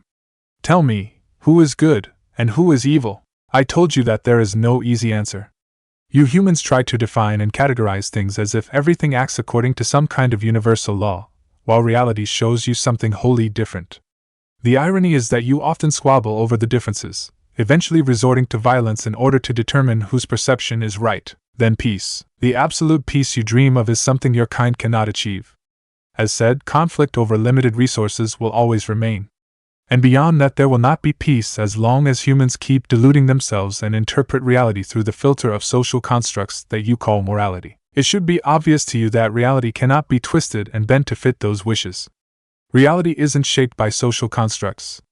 You have seen this by observing nature, when you look at things as they are irrespective of human perception. It is why I say I sense negative emotions, rather than rely on your ever-changing concept of evil. Your concept will never have a fixed definition, as humanity always changes the rules by which you play whenever it suits your needs. Take your laws, for example. Do you think that what is considered to be legal in this day and age was also considered legal 2 centuries ago? You're basically saying that good and evil, hell, that morality itself is nothing but a lie. It isn't a lie. Lies are meant to deceive others. Mankind's habit of defining and categorizing, of simplifying everything to a level where it is comfortably understood, it might be misguided and ignorant, but not necessarily meant to deceive. Kurama allowed himself to smile a little. You are not a pure and innocent being, and know well enough that the world isn't as simple as you would like it to be. Unfortunately, it isn't all bad. In spite of everything you had to endure, your heart is not ruled by malicious intent. Ultimately, your emotional attachments kept you from going astray, even if your sanity hung in the balance at times. Yet you managed to calm down when facing death. That makes you better than the old man's 2 sons, or anyone I've seen pursuing peace. You are either naive nor despairing, but found a balance. She really has her heart at the right place. Jiraiya smiled while Ajisai returned to training. Everything so far had gone as planned. Even better. The true gambit was yet to come, though. Tsunade's attention was turned to her village, as she attempted to slow down the faction that craved war. Her idea had been that they would fall in line in case of emergency. If something went wrong, if there was a clear sign that no one could ignore, she would be able to unite her village. Too late, Jiraiya thought. Then again, in his opinion it didn't matter one way or the other. Defeating Naruto through force was no true option anyway. With Konan, Suiren, and Ino having gone to Amagekure, in order to gather as many skilled shinobi as they could, Jiraiya had focused his attention to his own schemes. Teaching Ajisai had been part of that. Preparing her for the gamble he intended to make. The speed at which she had mastered the Rasengan was simply preposterous, although it remained to be seen if she would manage to integrate denser forms of chakra into the jutsu as well. Oh well, there's no time to teach her that. It is already a miracle that she mastered the basic Rasengan within days. Minato would have been astounded. Let's hope the girl will indeed become his daughter-in-law. I bet he would have approved without a moment of doubt. Kushina. Kushina would have been harder on the poor girl. Kushina has always been a rougher around the edges, and something tells me she would have been a rather overprotective mother. She would have given Ajisai a run for her money at first, and then loved her with all her heart. Jiraiya smiled at the idle fantasy of Naruto's parents meeting Ajisai. Perhaps it was that dream he had dreamt last night that made him feel that way. He couldn't say. Minato had always been like a son to him, and his death had left a wound that had never healed. Now that Jiraiya thought about it, he realized that everything had been against him. An orphan chosen due to his talent as a shinobi, a team which eventually had left him behind, one by one, and students who had all died before him. At times he wondered if everyone he got close to became cursed for some reason, or that he himself was cursed. With a sigh, Jiraiya wondered if this gambit of his wasn't complete idiocy to begin with. Then again, Ajisai was more Konan's student than his, so, perhaps this time he wouldn't fail? His influence was kept to a minimum this time, so perhaps Ajisai wouldn't suffer the same fate as all those before her. He hoped. I can't let her be another entry in my long list of failures. Nor can I let Naruto be there. She can succeed, rescue him. I'm pathetic, Jiraiya grimaced. This isn't how the tale of the gallant Jiraiya was supposed to end. Writing all these stories, it would all been for naught if my own story remains a waste of time. Suddenly he saw himself sitting in that kitchen again, a kitchen in a building which was long gone already. As were the people who had inhabited it. But sometimes memories of those times seemed so vivid, perhaps due to the strength of his longing, that they almost seemed tangible. Come on, don't say that. The male voice of his student had shaken him from that depression many years ago. I thought it was great. Each chapter really seems like a page out of your own life, sensei. It almost reads like an autobiography. Minato had praised the first serious work that Jiraiya had published, The Tale of the Gutsy Ninja. He himself had thought that it had been too pretentious, yet for some reason it had really touched Minato and Kushina. Although they were of a minority, considering how low the sales numbers had been. These had been nowhere near the last installment of the Ika Ika series. The way the protagonist refused to give up, even at the end, that was really cool. He's just like you, sensei. Minato had disagreed with Jiraiya regarding the criticism on the novel. It had embarrassed Jiraiya, he remembered, when Minato had spoken those words, because that book had indeed been written with his own experiences as a source of inspiration. Sensei, I was thinking, we want to raise our child to be a shinobi like the one in your book. That's why we've decided to name him after the main character in your book. What do you think? Even if he thought back at it, Jiraiya still couldn't truly believe that Minato and Kushina had honored him that much. He, the man who had failed so many, had been given the honor of being their unborn child's godfather. Worse, the name Naruto was one which he had randomly came up with, simply because he had been eating ramen at the time. Though this might have been the reason which had convinced Kushina to like the name, considering her obsession with the food. Naruto is a beautiful name. When Jiraiya closed his eyes, it was as if she was standing right in front of him again, just like in last night's dream. The woman had been radiant, at the time still blissfully unaware of the terrible events that were to unfold. What had it been? A month before she had given birth to Naruto? Hiruzen had given him a mission which would take him away from Konoha for a while, which had been the reason why Jiraiya had visited the family. If only he had stayed, if only he had been in Konoha that day, You're a man with true skill, an example we should all follow. I can't think of a finer shinobi than you, Minato had said when Jiraiya had been amazed by the fact that he was to be the child's godfather. That's right, Jiraiya pondered. I named him Naruto, and in spite of everything that was done to you, you still became a brave and honorable shinobi, just like the character in the book. Just like your parents. Just like Minato and Kushina wanted. You endured everything they threw at you, and never gave up, no matter how bad it got. You were tempted so much to give in to all the hatred you must have felt, and yet you persisted. And I'm supposed to be your teacher, your godfather. I can't give up just like this. Because the student's ninja way should be the master's too. Right, Naruto? To never give up, to do everything within my ability to overcome seemingly insurmountable opponents. That was the choice I had to make. Jiraiya looked at the scroll in front of him. He couldn't see a single flaw in it. Every array of the seal was perfect. Likewise, he knew every aspect of the jutsu that was recorded in the scroll. Tsunade would be furious. But it wasn't like she would know that he had stolen a kenjutsu right out of her desk. Not when he had personally designed the safety measures, back when it had still been the office of Sarutobi Hiruzen. No, once she would find out, it would already be too late. Naruto. You're my godson, you vowed to create a world of peace, just like I wanted. But I'm sure that you'll succeed where I have failed, I know it. The rest is up to you. Jiraiya smiled fondly as he saw his godson's fiancée fall to one knee, before she immediately continued. No, not just up to you. Minato had Kushina, and you'll have Ajisai. Perhaps that's why I always ended up failing. Oh well, not that I can blame her, it's rather my own stubborn heart that still can't change. Even though I know she never saw me as anything more than a teammate, I still can't stop loving her. It was a pity that the straightforward solution was doomed to fail. There were no alternative options left. He sighed. There wasn't any time left for regrets and self-pity. He'd have to finish his letters first. Chapter 23, Kinbu. At which point I got torn out of her, the gigantic fox sighed. I can't really remember what happened afterwards, except that I was surrounded by pesky humans who tried to attack me, and then that accursed father of yours transporting me away. Do you hate them? Naruto wondered. My mother held you captive in her seal for years, and my father imprisoned you in mine. Yes, he was the one who sealed me into you. But that's not the real reason why I hate that man, Kurama scowled. The reason why I hate him is because he sealed only half of me in you, while he took my other half down with him. He what? Naruto stared up at the fox. Your only half? How can that be? I thought I told you that I have little interest in your little human ninjutsu. The last one who drew my interest was Senju Hashirama, as I also explained. How he managed to do it is something beyond my understanding, but Namake's Minato somehow managed to summon the Shinigami itself. That's how that bastard managed to tear me asunder. I am a being that consists of chakra, after all. Yeah, but to tear you in two, it just sounds ridiculous. Naruto sputtered. Though, after your history with mankind, I can see why he would think that you're just a mass of hatred and all. HMPF. Even I have standards. Even if I had been whole, I wouldn't have killed you. Not immediately, at least. I might have turned you paranoid, though.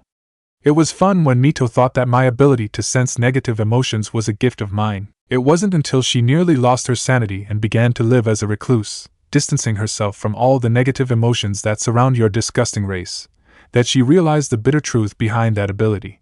It sounds a bit like what the Ichibi did to Gaara, Naruto remembered.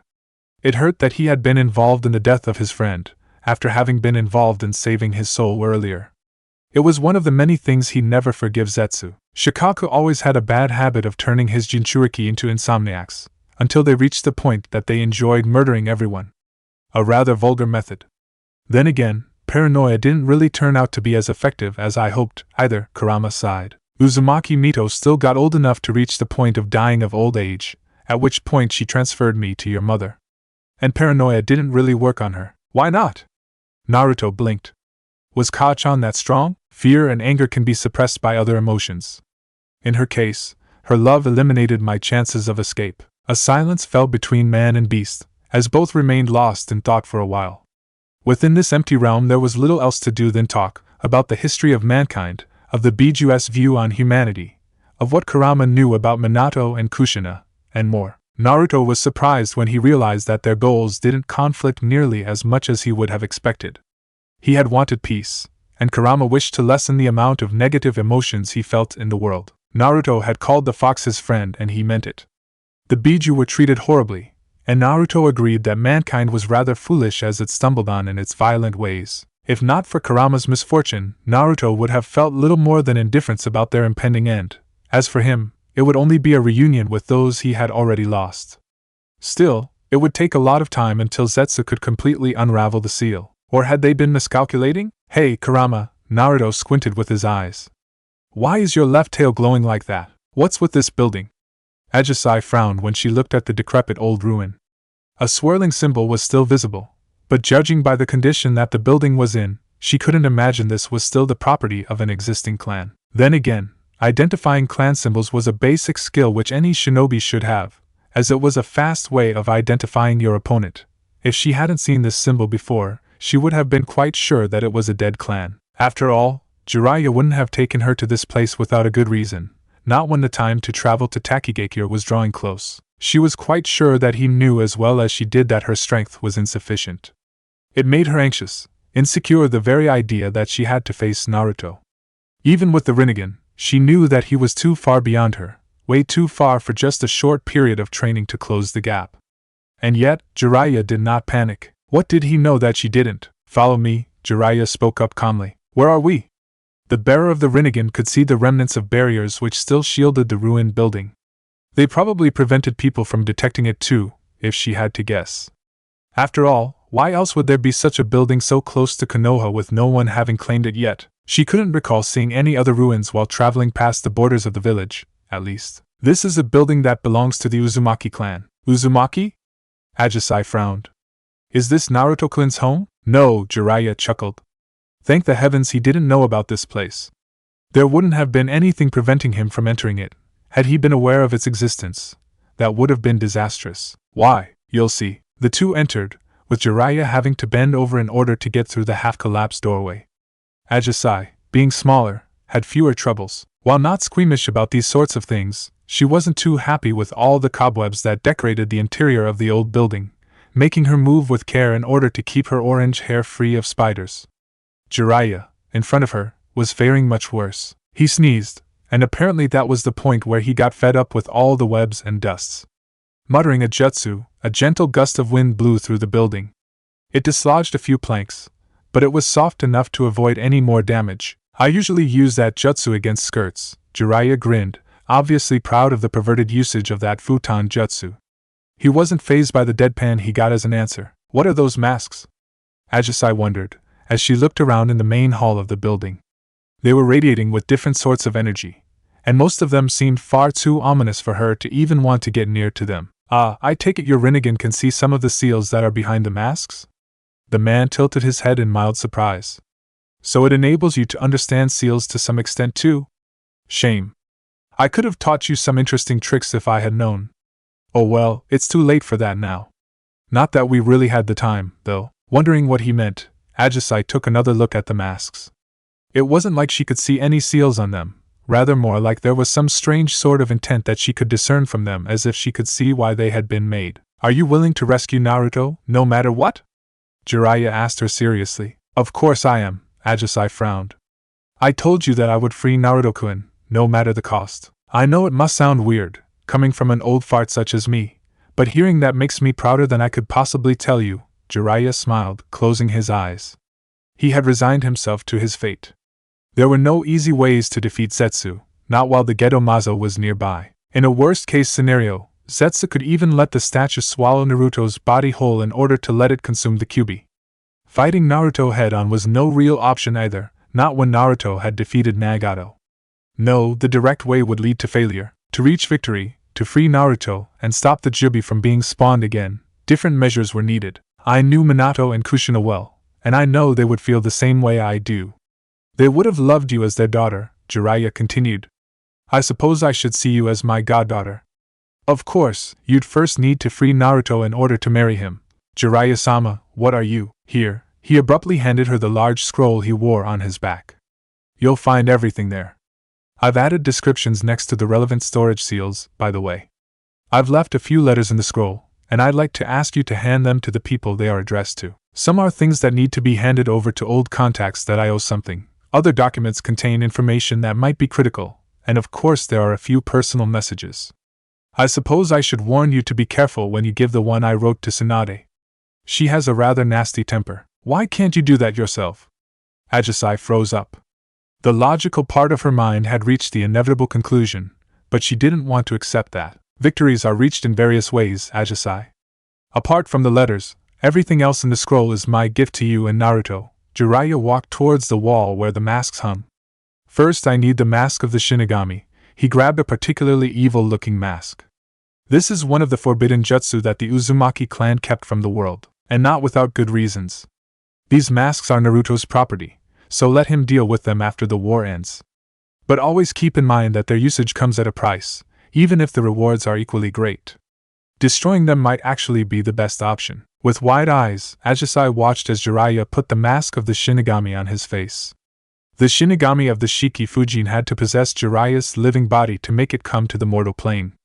As her Rinnegan transcended the normal rules of life and death, Ajisai could bear witness to the Shinigami's arrival. She watched in horror as Jiraiya moved his body, in perfect sync with the Shinigami behind him, cutting open its stomach and allowing 4 masses of chakra to escape from the belly of the Shinigami. At that point, Ajisai still did not want to realize the terrible price that Jiraiya would have to pay for this act. Jiraiya, one of the blobs of chakra, spoke up, confusing Ajisai. Slowly but sure the blobs began to change. Their colors too, as if they were people? Sarutobi-sensei, Jiraiya spoke with a strained voice. It seems we meet one last time. Hiruzen? The green human-shaped mass of chakra wondered. What is this? We've been freed, brother, the blue one answered. Obviously that man knows the jutsu as well, and freed us from the Shinigami. That is correct, Naidame-sama, Jiraiya bowed weakly.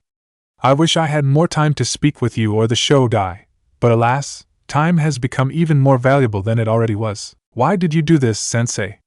The yellow and orange one seemed distraught. Why did you sacrifice yourself like this? To free you, Minato, Jiraiya chuckled. How could I leave you to this horrible fate? Jiraiya, why would you go this far? What is happening? The brown one seemed to think ahead of the situation.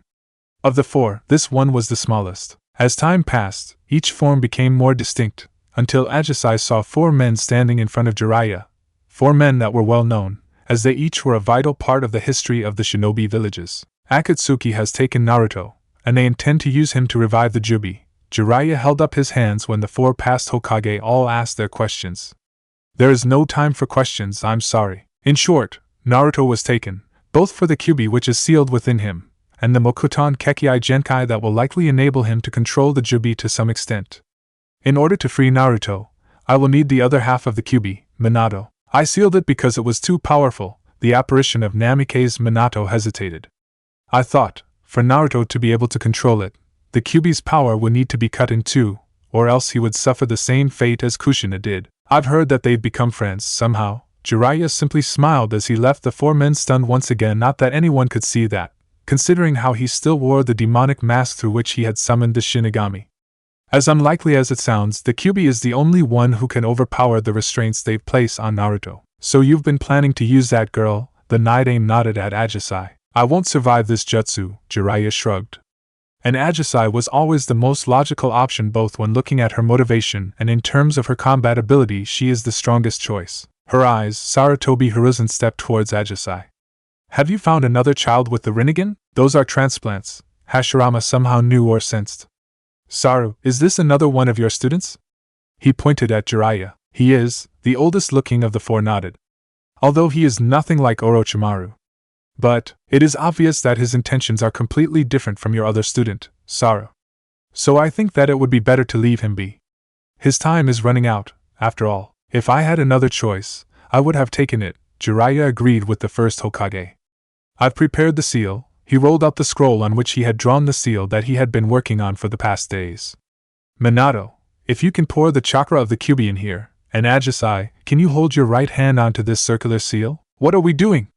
Ajisai was at a loss now. Before I died, I split the Kyubi into 2 halves, Minato explained.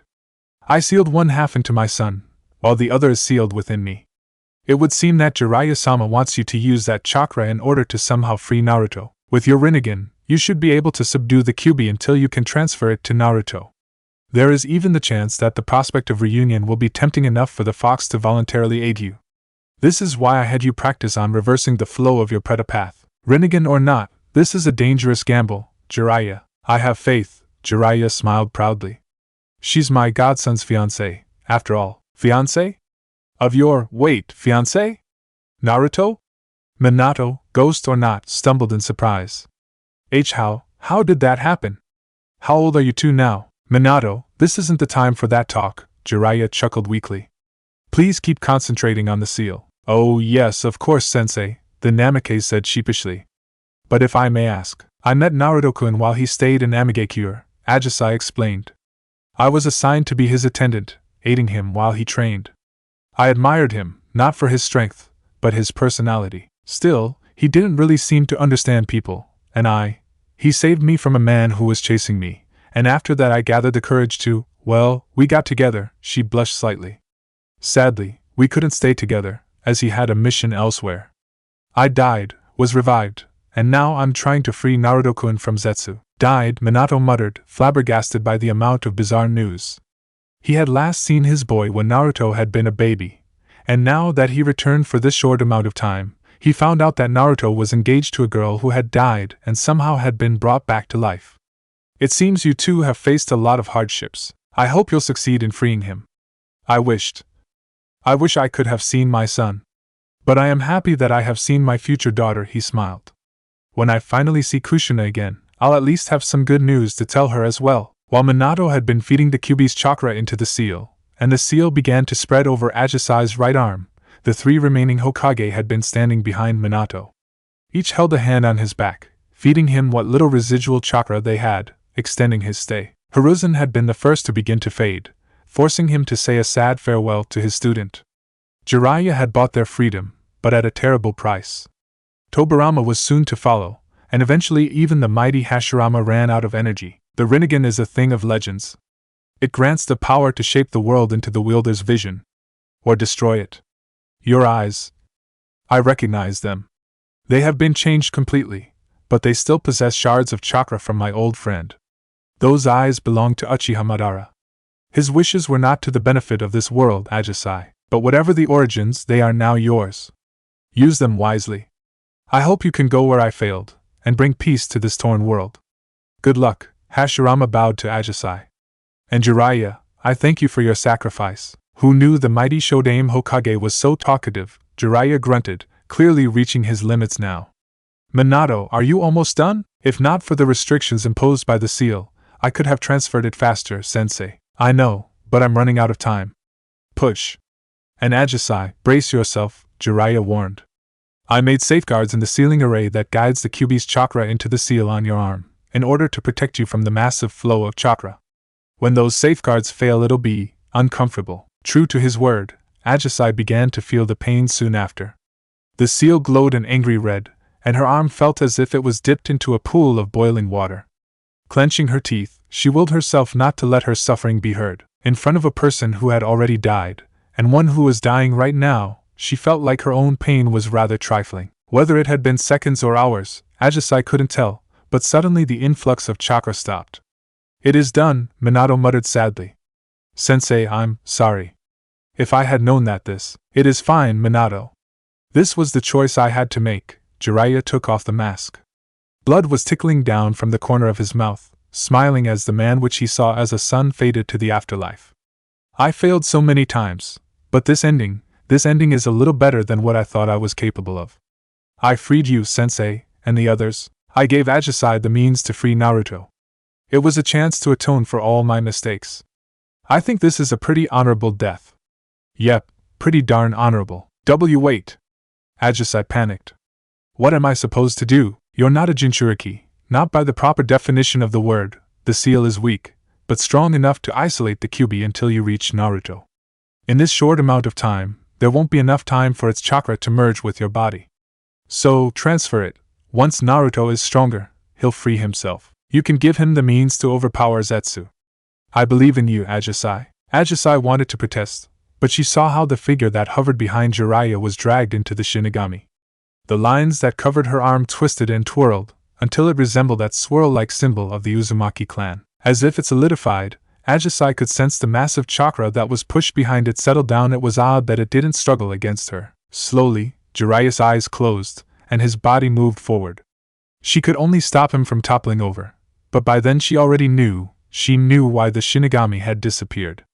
She knew what the Shinigami had taken away. One day before the final battle against Akatsuki, Jiraiya of the Sannin passed away. With his death he freed his precious student, his teacher, and 2 more unfortunate souls who had fallen victim to his old friend's schemes. With his death, Jiraiya of the Sannin had paved the way for Ajisai to free Naruto. That was why he had been willing to pay the ultimate price. The Shinigami had consumed his soul, ending his life, in return for freeing those it had held before him. The 4 who had been freed had passed on, but his soul was now trapped within the Shinigami's stomach. Locked away, he was unable to enter the Pure Land, unable to follow Minato, or all the others he had lost throughout his life. And despite it all, he died with a smile. They've arrived, both groups. Yes, but they're waiting for someone. Jiraiya isn't there yet. Calm yourselves, Black Zetsu grunted, annoyed by the influx of information coming from the various white Zetsu whom he had sent to scout out the enemy. How many? 40, I think, plus Konan. Tsunade of the Sannin is with them too. They know that I'm controlling Naruto, so they will have to have something up their sleeves if they seek a direct confrontation like this. It's quite annoying, actually. If only they had waited for a bit longer. I suppose I will wake the Geto Mazo. With Naruto's Mokuton and this remnant of the Shinju, I'll suppress its berserker state until it is powerful enough. As for them, without Jinchuriki on their side, those morons won't stand a chance. And if they enter Takigakure, I won't need to bother suppressing it either. So, even if Jiraiya and Tsunade show up together, they can't fight both the creature and Naruto. And if they wait too long, I'll offer Naruto to the new Shinju, allowing Mother to return. You're so smart. A true genius. They're always at a disadvantage, so devious. The true voice of our generation. Just shut up and prepare for the attack. Should we collapse the entrances? No, not yet. Let them enter first, and then destroy those tunnels. But then they'd be trapped in here, wouldn't they? A trapped enemy is a desperate enemy. With the creature in front of them, their morale will be broken swiftly. They would break faster if they would have to fight Mother. Several white Zetsu cheered. Mom's the greatest. Their small group of shinobi had set up camp near a river. The surrounding forest had become a bit ominous, considering that their enemy would be able to use the trees against them, but they had little choice in the matter. They had to take this path in order to reach the entrance of Takigakure. She just hoped that Zetsu wouldn't try to delay them by collapsing the tunnel system. Entering Takigakure by forcing their way through the mountain would be arduous, a waste of time which they could not afford. Then again, there was a reason why IWA had never succeeded in conquering Takigakure, and it wasn't just because the entrance to the village was difficult to find. That sort of knowledge was known to too many people to remain hidden from a proper spymaster. Sighing, she returned to her tent. She hated this situation. They had been a bit earlier than originally anticipated, and while she had asked Shima to warn Jiraiya, he and Ajisai had yet to show up. Tsunade-sama, a female voice startled her. She silently berated herself for being so lost in thought. Konan, she looked at the de facto leader of Amigakure. What's wrong? I thought that we avoided conflict. The people of Amigakure are usually stubborn and hot-headed. The embodiment of the opposite of hot-headedness spoke. I've convinced my people to let go of those grudges. You're not doing Zetsu's job for him, are you? You've already killed one of your own, Tsunade sighed. Then again, that fool shouldn't have tried to assault Hinata and Niji, just because he had a grudge against the Hyuga clan. I thought his fate would have been a good example to the others, but alas, Konan shrugged dispassionately. What I wanted to ask, however, is why you are here. Here, instead of in Konoha? Tsunade saw the younger woman nod. This is where I need to be. As the Hokage of Konohagakure, it is my responsibility to act in the best interest of my village. In this case, even though those fools from the council do not realize this yet, this place is decisive in regard to the future of the village, and if they use your absence in order to start the war they've been advocating, let them, Tsunade sighed. It is irrelevant, either way. If we succeed, and we free Naruto and stop the Jubi from being resurrected, we can stop that foolish war easily enough. It isn't like there is anyone in our village, nor in IWA, who can stop Naruto, let alone Naruto when he's flanked by Jiraiya and me. Alternatively, if we fail our mission, those hostilities do not matter either. If the Jubi is truly as strong as the Kyuubi said, and Zetsu turns it against the hidden villages, there won't be anyone able to stop it. It might sound like a cliché from one of Jiraiya's crappy novels, but this is truly the place where the fate of the world will be decided. Considering how he stopped Nagato, Naruto would indeed be a force the world would have no choice but to listen to, much like my grandfather. Worse, he will have Ajisai at his side. Konan smiled mildly. Did Shima say anything about the time when Jiraiya-sensei and Ajisai would arrive? We will need the two of them, and if we stay here for too long, even if our sensors have yet to spot Zetsu, I'm certain that he knows where we are. Still, there is that tiny chance that we might surprise him. And the longer we wait, the smaller that chance becomes. Shima was guarded, Tsunade muttered. The way she dodges my questions didn't sit right with me. Then again, I can hardly try to force her to speak up. As tiny as she is, that toad is far stronger than anyone would ever suspect. We cannot risk losing the help from the toads, Konan nodded. Still, the flap of the tent went open, and Konan fell silent. Tsunade-sama, Ino panted, having rushed to get there. Ajisai has arrived. Good, Tsunade smiled. With her and Jiraiya here, we can. No, Ino interrupted. Only Ajisai has come. Stardar. What? Tsunade frowned, looking confused at the blonde girl, but Ino had no answers either. Konan, judging by the slight crease in her brow, had no idea either. What is that old pervert doing now? The Senju muttered. We can't afford to waste time now. She barged out, with Konan and Ino in pursuit. The gathered shinobi gave wide berth to their agitated Hokage, and she heard some of them whispering worriedly. She couldn't exactly blame them. Tsunade had experienced the difference between herself and Jiraiya, and since he had told her how his strongest jutsu had been barred during their fight, considering how the toads had been furious that he had turned against Konoha, Tsunade knew very well that he was their strongest warrior, yet he still had admitted that Naruto was stronger. Why was he absent? Why had only Ajisai been summoned? Why had Shima been so hesitant to answer Tsunade's questions? What plan did Jiraiya have in mind? Where is he? Tsunade ignored the pleasantries and cut right to the main subject, when she saw Ajisai talking mutedly with the elderly toads. Why isn't Jiraiya here? Had she been a little less impatient, Tsunade might have noticed that Ajisai carried the large scroll which Jiraiya always had with him. Tsunade-sama, she spoke softly. She opened the scroll and unsealed something. Jiraiya-sama asked me to give this to you. She handed her the letter that Jiraiya had prepared. A letter? Tsunade scowled. Why couldn't he tell me he is dead, himself, instead of? Tsunade continued, before she realized what Ajisai had just said. He, what? Jiraiya-sama is dead. Ajisai's voice was strained with emotion. Why? Because this was the only way he could think of salvaging the situation, Fukasaku said dejectedly. Shima and I tried to talk him out of it, but we couldn't stop him. Perhaps cause we, at some point, saw that he was right, Shima croaked in the same sad tone of voice. Jiraiya-chan knew we couldn't beat Zetsu as we are now, so he sacrificed himself in order to give Ta girl a fighting chance, Fukasaku continued when his wife fell silent. Ajisai-chan now holds Ta power to free Ta boy. Jiraiya-chan was right. He knew Zetsu would know that we'd be coming. That he'd have Taji waiting. Or else, Zetsu would just let Naruto-chan be eaten by the statue. We couldn't find any conventional way through which we'd be victorious, Shima sighed. But Jiraiya-chan saw Ta alternative. He's Ta only one who could do it. Just as Ajisai-chan's Ta only one able to bear Ta burden. He freed the other half of the Kyuubi, Ajisai clarified, seeing Tsunade's distraught look.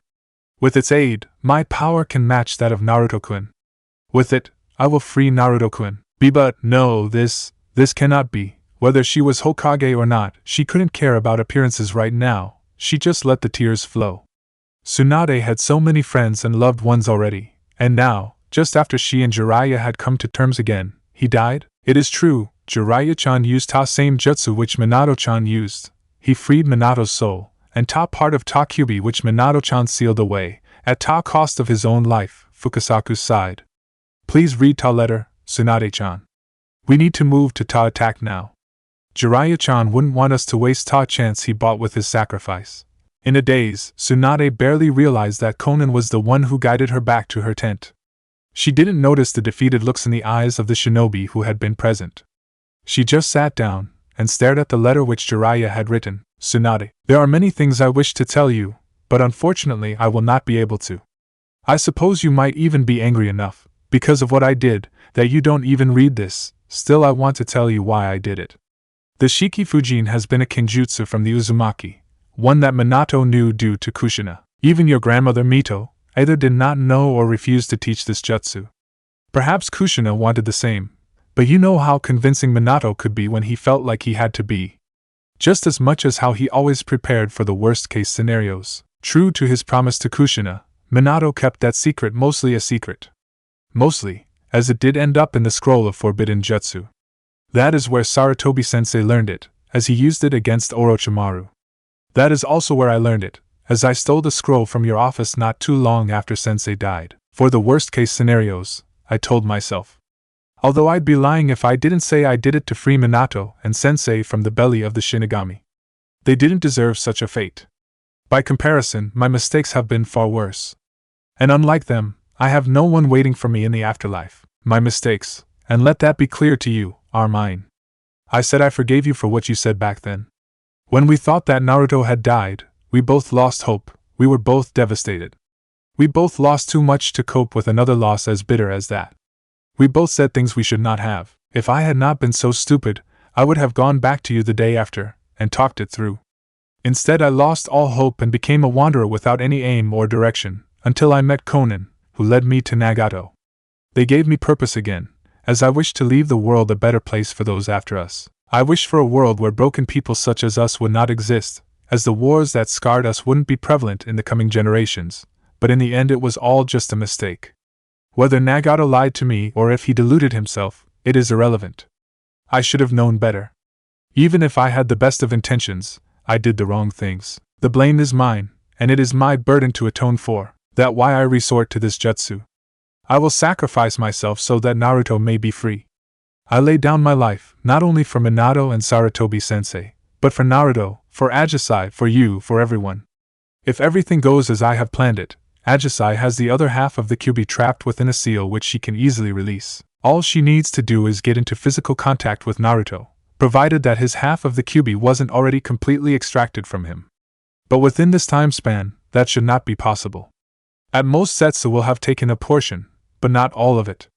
So when Ajisai fights, make sure she gets close to Naruto.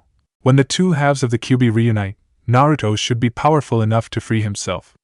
If Zetsu struggled to control Naruto when he only contained half of the Kyuubi, I doubt he'll manage to maintain control when the Kyuubi becomes whole. Of course, this is a great gamble, with grave risks. Do not let Ajisai near the Gedo Mazo, or, in a worst-case scenario, the Jubi. If she loses her half of the Kyuubi, all would be lost. This, my sacrifice, needed to be done. Fighting Zetsu head-on would have been a mistake. And even if we were able to fight against Naruto on equal grounds, Zetsu could just throw Naruto into the stomach of the Gedo Mazo. That would slow down the absorption, yes, but would nevertheless herald the return of the Jubi. No, a sacrifice had to be made in order for Naruto to be freed. I gladly give my life for that. Our job is to help the next generation, and set a good example for them. And for that I've gladly laid down my life. It's what makes us old guys cool, you see. We set out to save the world, all those years ago when we were merely genin. Now I'm sure that it will be saved. But not for me. Do not mourn for me as you did for Nawaki, Dan, or Naruto. So if I can make one last request, it would be to ask you not to waste this opportunity. Live, I gave my life so that you could live yours, not so that you can drink it away. Look out for those kids for me, will you? Jiraiya. Outside the tent, Ino and Shizen exchanged looks, but chose to give Tsunade a little time and space to process this terrible news. A bit further, Swearin was fussing about Ajisai. I'm fine, Swearin, I told you that already. I know, but your arm, it looks wrong, Swearin insisted. Even if it is just temporary, that much chakra crammed into a seal like that, it is dangerous. It barely feels stable. Of course it is dangerous, Ajisai smiled sadly. But Jiraiya of the Sannin gave his life for it. Do you really think that his sacrifice isn't capable of holding half of the mightiest Biju ensnared for a day or two? Besides, if the Kyuubi had wanted to, I'm sure it could have caused more problems. The fact that it has not would point out that it is either weak against my Rinnegan, or that it prefers to help me. The latter seems more likely to me, to be honest. But why? Why would such a demon even want to help you? If every story about the Kyuubi was true, I doubt Naruto-kun and he would have been friends, Ajisai disagreed. The strange vibration her seal suddenly gave off almost felt agreeing to her. Apparently, Swearin had seen it too, she was too good a sensor not to notice it. So did Konan, judging by her sudden appearance and slightly raised brows. I'm fine, Ajisai repeated. But how is the situation here? Bad, the female toad croaked. Shima and Fukasaku had kept themselves from the exchange so far, having silently conversed with each other instead. Ta statue has been growing stronger and stronger, while Naruto-chan is getting weaker. You said I shouldn't worry too much about that, Suiren pointed accusingly at the little toad. Because the seal would last for a few days longer, it was hardly anything your worries could have changed a thing about, Fukasaku sighed resignedly. The fact that we can feel Ta statue growing stronger at such a rate is an indication that Zetsu is at least able to access and transfer part of Ta Fox's power. But if the Kyuubi was extracted, Naruto-kun would die, Ajisai gasped. Why? I thought Zetsu needed Naruto-kun for his Mokuton. Perhaps not. We don't know how strong the Jubi is. Even Nagato wasn't sure how powerful the combination of the 9 would be, Konan stated. Even he had doubts whether or not he would be able to control that vast power. So, it is important we strike before Zetsu can finish. Looking around, Ajisai saw many of the shinobi standing in groups, silently discussing amongst themselves. It seems like morale isn't all that high, she frowned. The announcement of Jiraiya-sensei's death could have been brought with a bit more subtlety, Konan said calmly, with a solemn expression that made Ajisai cringe a little. Do not worry, Ajisai. Sensei would not have wanted me to waste time on emotions. Not when the life of his godson is in the balance. And yours? Mine? Ajisai blinked. Jiraiya-sensei was, in spite of his unusual behavior, no fool. He wouldn't have gambled everything on you, if he had not trusted you completely. Jiraiya-chan was not the type of person to make such decisions on a whim, Fukasaku agreed. He knew that a straightforward battle against Naruto-chan would end up in failure, even if we are stronger than Naruto-chan. Did you think we couldn't stop him, after he spoke of his plans? We've known Jiraiya-chan even since he was a young tadpole, girly, yet even we couldn't think of a better plan, no matter how it pains us. The idea that a man whom had only recently gotten to know her would place such an amount of trust in her was strange to Ajisai. At first she had thought that he was just a weird, yet kind, old man, who cared for her because she was the fiancée of his godson. Yet, for some odd reason, he seemed to have entrusted her with far more. Why? What had he seen in her, while she couldn't even fully believe in herself? And these two old toads, who both could boast centuries of life experience, why did they share his opinion? Even Nagato, Pain, had sacrificed what little had remained of his life. Why? Sure, she had inherited the Rinnegan, and her body was perfectly adapted to the dojutsu as well, but Naruto, he was still so far ahead of her. Why did they all think she stood a chance against him? It wasn't like Ajisai doubted her resolve. No matter the odds, she would do everything she could to free Naruto. But regardless of that resolve, there remained that thorn of doubt that was stuck in her heart. The awe she had always felt when she was near Naruto. The overwhelming difference between them, no matter how he had told her the opposite, Ajisai had always felt inferior due to that difference in strength. She idolized him, in a way. She was shaken out of her thoughts when the camp suddenly started to move. Tsunade had barged out of her tent, her eyes still red, tears still visible on her cheeks. But somehow the woman gave off an aura of pure determination. Everyone gather up, the Senju roared. I know everyone is upset by the recent news. Losing Jiraiya is a harsh blow. But he gave us the key to victory, she pointed at Ajisai, who was starting to get a little uncomfortable. With Ajisai at our side, even if we have only few allies gathered, we must ensure victory. If we lose here, if we allow ourselves to fall, what do you think the consequences will be? Murmurs were the answer she got from the gathered shinobi. There are those who were too blinded by other conflicts to answer our call. Even within my own village there were those who rather followed their own self-interest. But we stand here.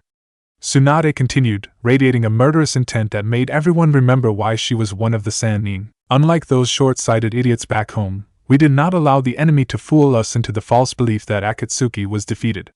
If we had done as they did, no one would have tried to stop the return of the Jubi.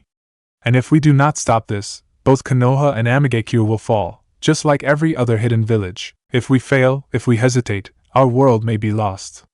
Do you want this? No, then we attack.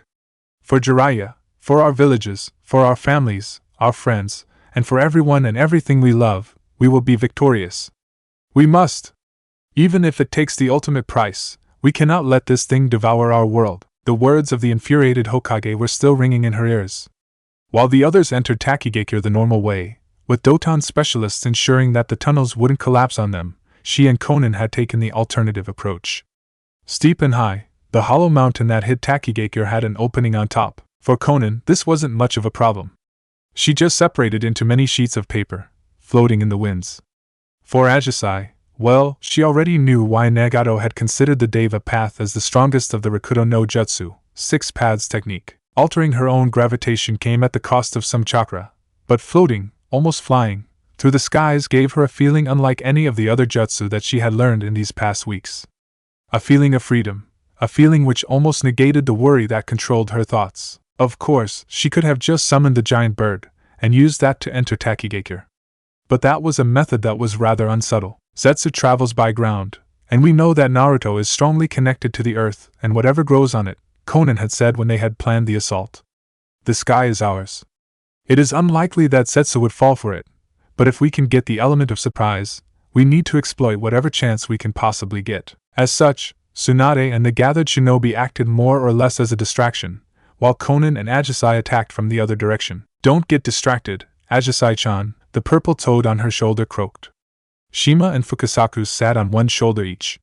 When the time was there, they'd call in reinforcements, and the full might of Myobokuzen would descend upon Zetsu. I'm sorry, the orange-haired girl muttered.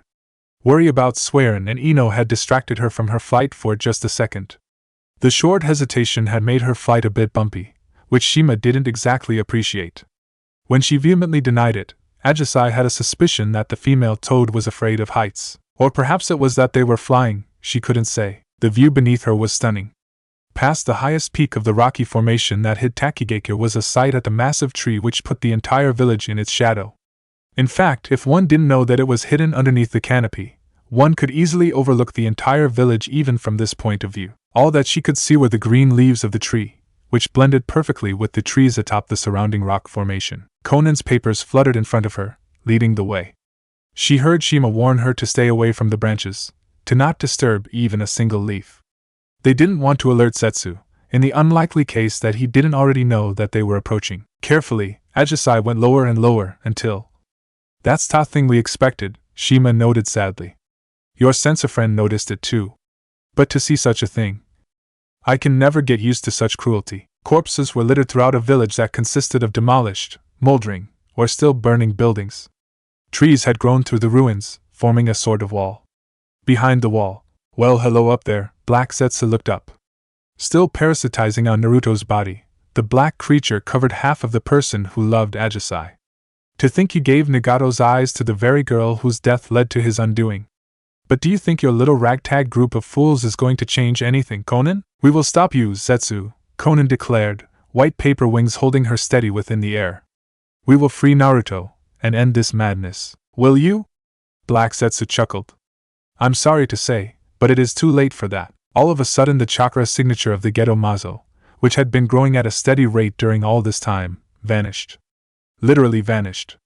Both toads on Ajisai's shoulders gasped, but that sound fell into nothing when the beast itself roared. Tsunade, Swearin, Ino, and all those who had gathered, they came out of the tunnel system that gave entrance to Takigakure, only to find out that they were all too late. She swallowed away her fear.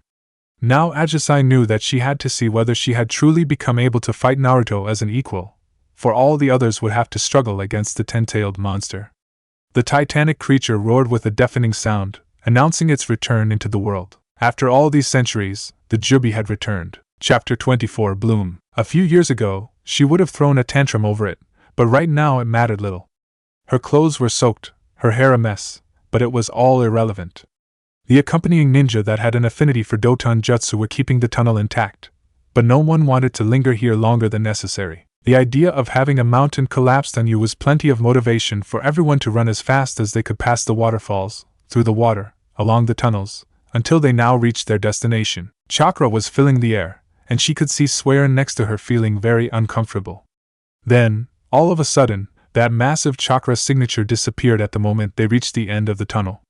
Yamanaka Ino had to blink, blinded by the sudden light after having adjusted to the darkness of the tunnel. The first thing she noticed was the tremor. It was as if something massive was stomping on the ground. It was an earthquake-like shaking of the ground. What was this? Why couldn't she feel a speck drop, or particle of chakra? Ino didn't know. She blinked again, and saw an enormous blur. Everyone around her had come to a halt. Then, something roared. It was a terrifying sound that shook Ino's resolve. Are we supposed to fight this thing? How? She thought, feeling dismayed when she saw it.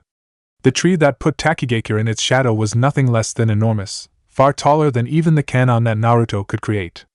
But the monster next to it, had they been too late? This thing didn't fit the description of the Geto Mazo. 10 tails? Is this the Jubi? She swallowed. For a moment she feared the worst, that the Kyuubi had been extracted from Naruto, and that the boy had perished. He's there, Suiren tapped her on her shoulder.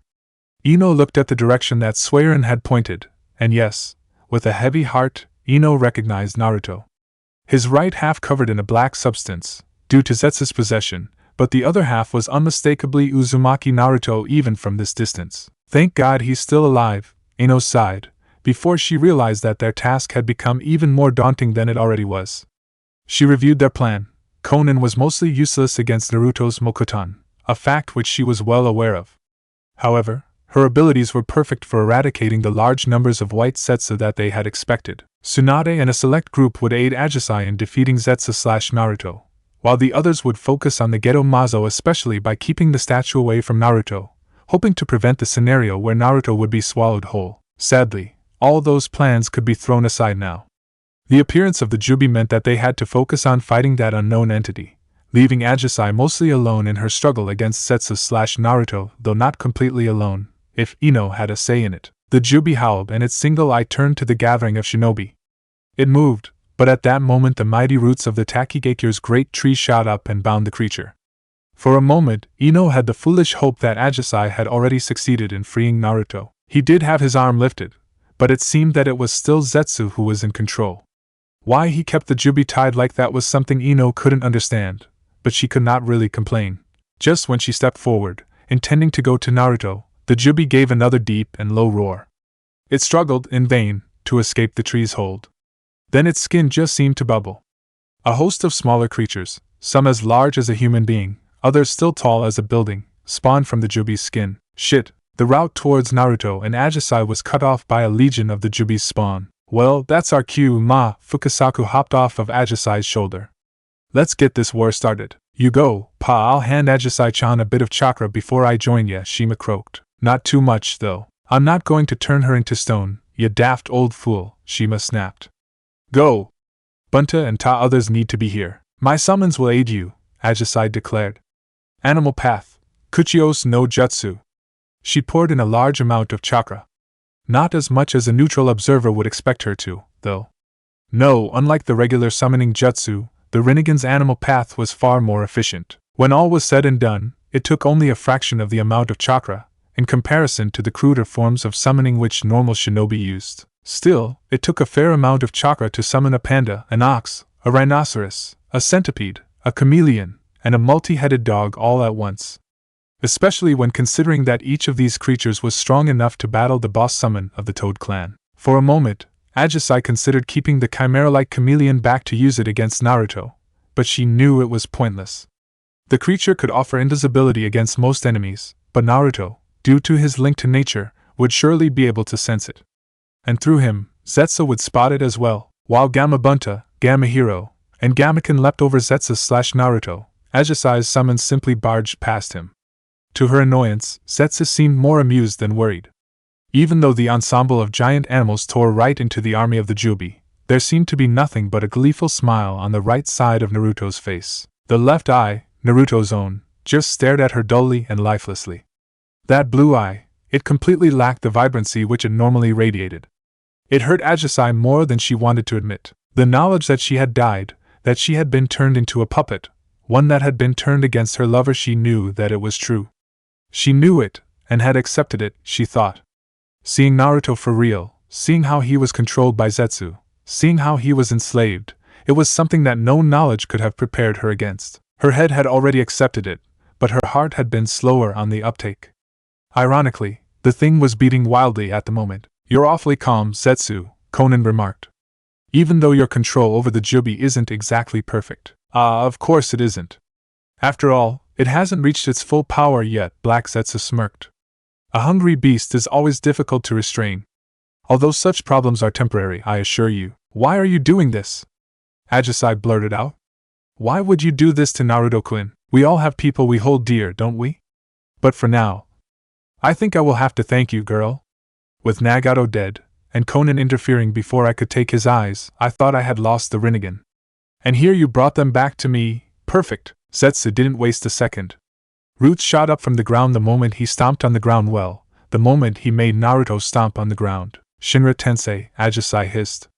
It wasn't all-powerful, but the push was more than strong enough to destroy the roots. I see you've picked up a few tricks in this short amount of time. Impressive. Very impressive. It took Nagato years before he was able to switch between the paths so smoothly. Whatever compliments Black Zetsu would give, the gesture was undone by the callous way in which he said it. I wonder what other ways you can think of to stall. An explosion cut him off. Conan, still flying, had launched an aerial attack. Dozens of tiny paper birds flew at Zetsu, exploding before the parasitic entity fully realized what happened. Chance. Ajisai saw the cloud of smoke that obscured Zetsu's vision, and knew that she had a chance. Without a second thought, she rushed forward. All it would take it getting a hold of Naruto, and she'd win. She hoped. Her ripple-patterned eyes widened when a trunk-like nose appeared through the smoke, and she collided into a wooden dragon. The dragon screeched and tried to bite her, but a simple substitution jutsu left the dragon chewing on a log. Where is he? Ajisai scanned the area, but wondered if Conan, who had kept her distance, had seen anything. Underground? Probably. You seek, while I deal with that dragon. Ajisai nodded, and moved away from the woman she had idolized for years. This battle wasn't just a battle about strength. Defeating Zetsu with power was useless, after all. This battle was something completely different. Ajisai didn't delude herself with thoughts that she could have mastered her dojutsu to a point where she surpassed Nagato. No, she knew she was weaker than Nagato. She knew that Naruto had defeated Nagato. But for this battle, those things didn't matter. I don't need to fight him. All I need to do is to transfer the Kyuubi to Naruto-kun, she reminded herself. But to do that, I first need to get a hold of him. In spite of all its abilities, the Rinnegan wasn't like the Byakugan, and could not see through objects in the same manner. Perhaps, if she had had more time to learn more jutsu, or explored more aspects of the paths she had yet to master, she could have known a way. But it was pointless to worry about those things now. Hidden somewhere underneath the surface, Zetsu could strike from any direction, without her seeing it coming. Oddly, he just rose from the ground, creating some distance between himself and Ajisai much nearer to the Jubi, who was still held down next to Takigakir's giant tree. Bansho Tenin, Ajisai raised her hand, wanting to pull Zetsu towards her. You honestly think I would fall for that? Zetsu mocked her. Certainly, your mastery over the Rinnegan was unexpected, but after being blown away once, I'm not going to allow you to do that twice. The unspoken question on his end, however, was why she wanted to pull him towards her. Was it possible that she knew Preta Path as well as Deva Path? Still, Zetsu saw no harm in that. Human Path, on the other hand. Black Zetsu knew he was practically impervious to most attacks, even though he was quite powerless by himself. But the extraction of one's soul was something even he would not survive. Still, the usage of Human Path would leave her wide open to a counterattack from his side. It would be suicidal. Why do you care so much about a boy you've only known for a few months at most? The people of Amigekyo always chose their partners based on strength. A logical notion. It makes me wonder why a person such as Naruto, of whom I made sure he was educated in such a way that he was a more logical thinker than the bumbling fool he was before I took him in, was led astray by you. You are merely an unremarkable kunoichi. Naruto didn't think like that, Ajisai denied. Nor do I, really. Black Zetsu smirked at the girl, whose irritation was growing. He couldn't care less what Conan was doing to the little dragon he created. It could take some punishment, and all it really served for was for Conan to waste her explosive tags on it. Then why do you like him so much, that you are willing to go this far for him? You really do not understand Naruto-kun, Ajisai smiled wryly. He was torn by pain and sadness, yet he managed to free me from mine. Behind his pain there was still that same warm and gentle person, hidden, perhaps, but he was still there. You claim that you changed him, but you're mistaken. You may have changed the outer layer, but the real Naruto was always there. He was the first source of comfort and hope I had in years. He dragged me out of the gray and colorless world I was living in, not because of his power, but because of who he is. That's the Naruto I'm fighting for with everything I have. TSK, love always makes people so delusional. It is not even funny anymore. After seeing this sort of stupidity for all these centuries, Zetsu raised Naruto's hands, and the trees followed. Let me show you how absolute my control is, foolish little girl. With an exasperated growl, Conan saw that after she finally took down the annoyingly durable dragon, Zetsu had spawned 3 new 7-foot-tall wooden demonic statues. Dragons were a pain to deal with, but the Gozan's Myo would release, the one who subjugates the 3 worlds, were even more annoying. Chaos. That was the only word she could find to describe the current situation. The assembly of shinobi was struggling to fight against the overwhelming number of diabolic creatures that the Jubi had spawned. Their number seemed never-ending, in no small part due to the fact that the Jubi kept creating new ones just as fast as they tore through. Several enormous toads displayed an absurd level of skill with their weaponry, disposing of countless crowds of the Jubi's spawn. At their sides, a host of the strangest possible creatures was even more effective. She could see that they were Ajisai's doing. The ripple pattern of the creature's eyes was an easy giveaway of that fact. A titanic ox used its sheer size and brute force to plow through the Jubi's spawn, seemingly unstoppable in its charge. To make things better, a winged why on earth was it winged? Rhinoceros was at its side, its charge being just as brutal as that of the ox. In their wake there was a giant brown-colored dog. Or rather, a whole pack of them. Each time they met resistance strong enough to damage them, the dog seemed to split up and increase its number. Of course, there were some of the Jubi's spawn that were too big for the dogs to effectively tear down. This was where the giant panda came into play. It simply took whatever damage the largest of the Jubi's spawn could lash out, while the chimera-like chameleon revealed itself in their blind spots and destroyed them. Whatever remained alive after these monsters had passed couldn't count itself fortunate, though. A giant centipede cleaned up after its partners had passed, its poison annihilating everything in its path. The young Yamanaka had to admit to herself that she was awed by the display, as horrific as it was. Ajisai had spoken so casually about her ability to summon these sorts of creatures that Ino had somehow underestimated the havoc they could cause. Sure, Ino had seen the girl practice, summon the individual creatures, but to see them hunt as a pack was something. It gave the blonde hope for a better ending of this battle. Still, these creatures had started their assault on the opposite end of the horde of the Jubi's spawn. They approached the gathered shinobi, yes, but since Ajisai and Conan had landed closer to Takigaker's mighty tree, and thus closer to the Jubi itself, the spawn's reinforcements came from behind the summoned creatures as well. Led by an unleashed Tsunade, who summoned a colossal slug of her own, the gathered shinobi did their best to fight the stream of monsters. They pushed further and further, with their Hokage destroying multiple monsters with one swing of her fist. Yet Ino could only feel worried that they were merely exhausting themselves without truly inflicting any harm. The forces from Amigekyo were vicious in their thirst for vengeance. They saw Zetsu as the one who had set them up, who had used their god for his own dirty schemes. They showed themselves to be as effective as the shinobi from Konoha. Kanohigaku no Sato was far stronger than Amigekyo, both as a collective and as individual shinobi, not just in terms of numbers, but also because the village has higher standards and better training. But Aim's fury was not to be underestimated. This is bad, she heard from her side. Tenten wasn't really accustomed to her new blade.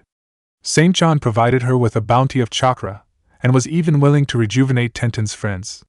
But recovering her chakra didn't mean that Tenten couldn't physically exhaust herself. Yes, it is, Ino admitted, although she felt a little annoyed that she was far less effective against these monsters than the brunette. Samahata seemed to be made to tear through monsters like these.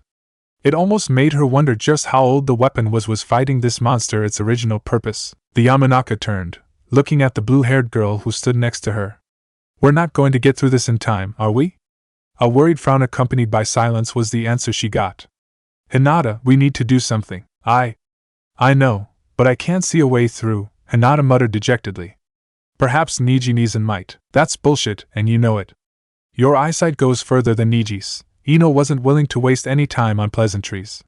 This wasn't the place, nor did they have the time, to be nice. She knew better than most that Hinata was a sensitive person, who didn't like such a direct approach, but with Naruto's fate on the line, Ino wasn't willing to keep playing nice. I asked you along for a reason? Can you see Naruto and Ajisai, or not? I can see them, Hinata nodded. They're fighting. Konan-san is with them too, trying to slow Zetsu down while keeping her distance, but Ajisai-san is. How is she holding up? Not good, the Hyuga admitted. Do you have a clear sight on Naruto-kun? Ino urged. It's important that you know with complete certainty that you can keep your eyes on him for a few seconds, without interruptions. Can you do it? Yes. Swearin, Tenten, Niji, Lee, you guys cover us, Ino ordered. Shika, you and Choji stay close and act as a second line of defense. What are you planning, Ino? Shikamaru could barely suppress his annoyance with those orders. In case you didn't notice, those things are swarming us. Shut up and just do as I say, Ino growled. We need to win this. 2 waves of paper crashed into Zetsu, blinding him for a moment. Konan had seen Ajisai taking out 2 of her sealing cards, which she used for her unsealing technique. The Bansho Tenon that followed failed yet again, making Konan scowl a little. Their strategy depended on the success of the seal which Jiraiya had given his life for, the great gamble. But if Ajisai was too obvious in her strategy, there was a risk that Zetsu might find out. Not wasting a second after Bansho Tenon failed, Ajisai summoned a giant crustacean. Zetsu was visibly annoyed, and sent the last remaining wooden demon at the creature.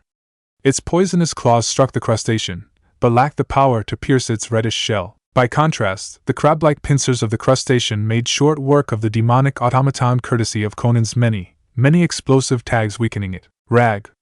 Zetsu growled out in frustration, lacking the finer control which Naruto himself had. He was unable to capture the elusive Konan, while Ajisai kept finding ways to break his jutsu. Ajisai ordered her crab-like summon to execute the Suetun, Hamatsu Rappa, water release, wild bubble wave.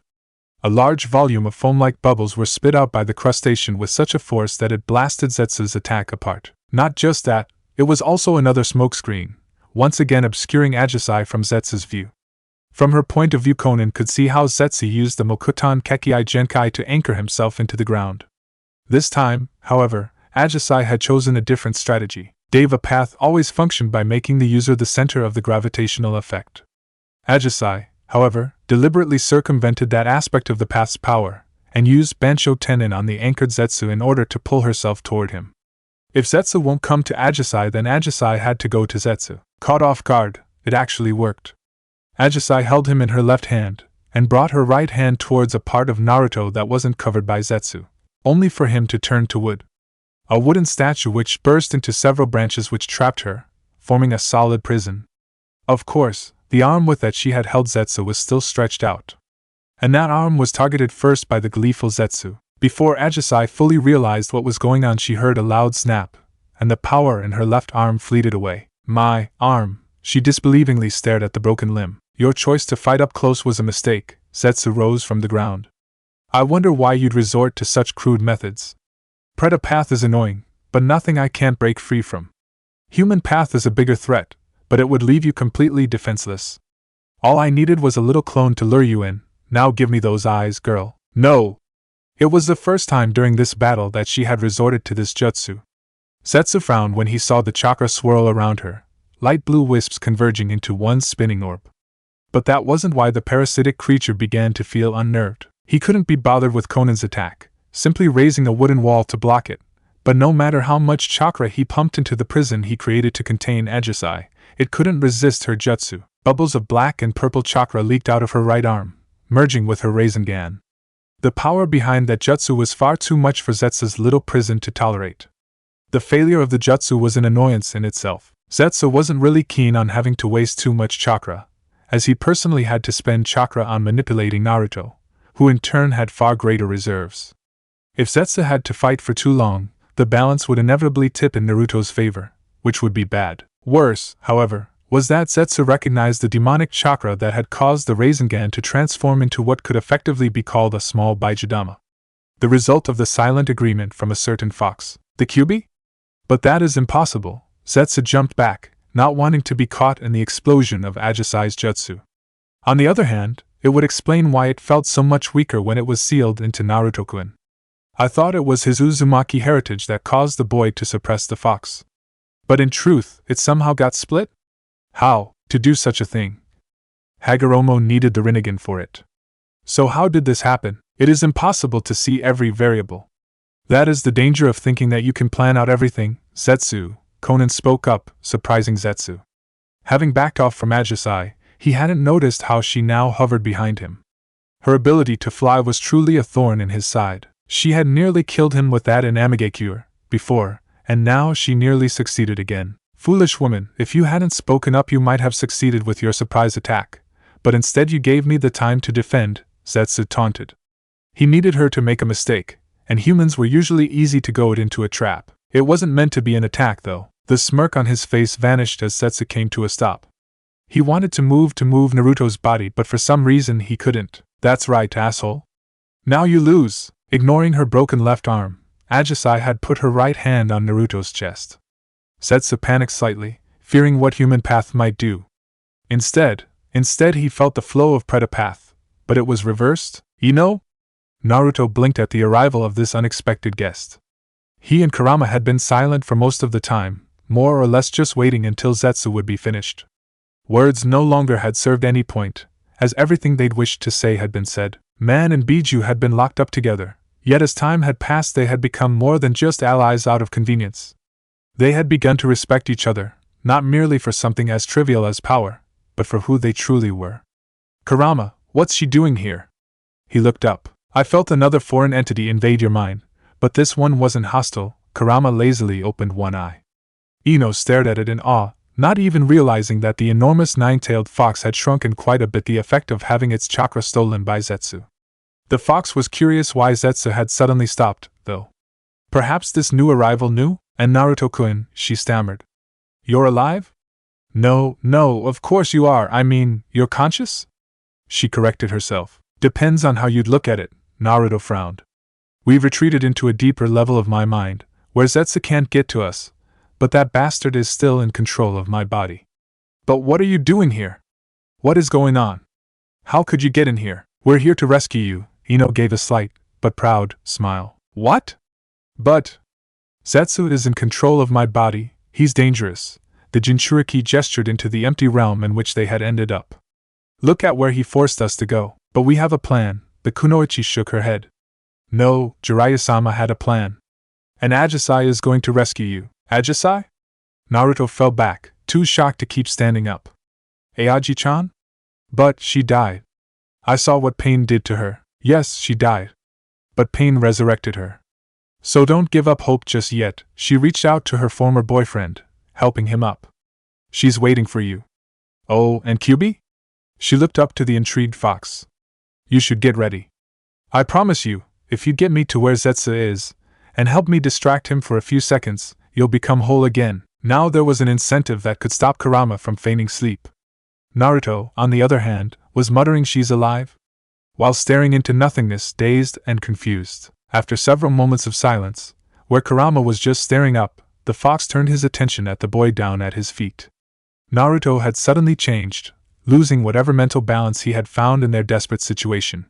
Then again, Naruto had admitted that he hadn't really been bothered by the prospect of dying, and now all had suddenly changed. Kurama knew that the main reason of why the boy had surrendered himself to their likely fate had been the death of that girl, the girl who now suddenly was said to be alive again.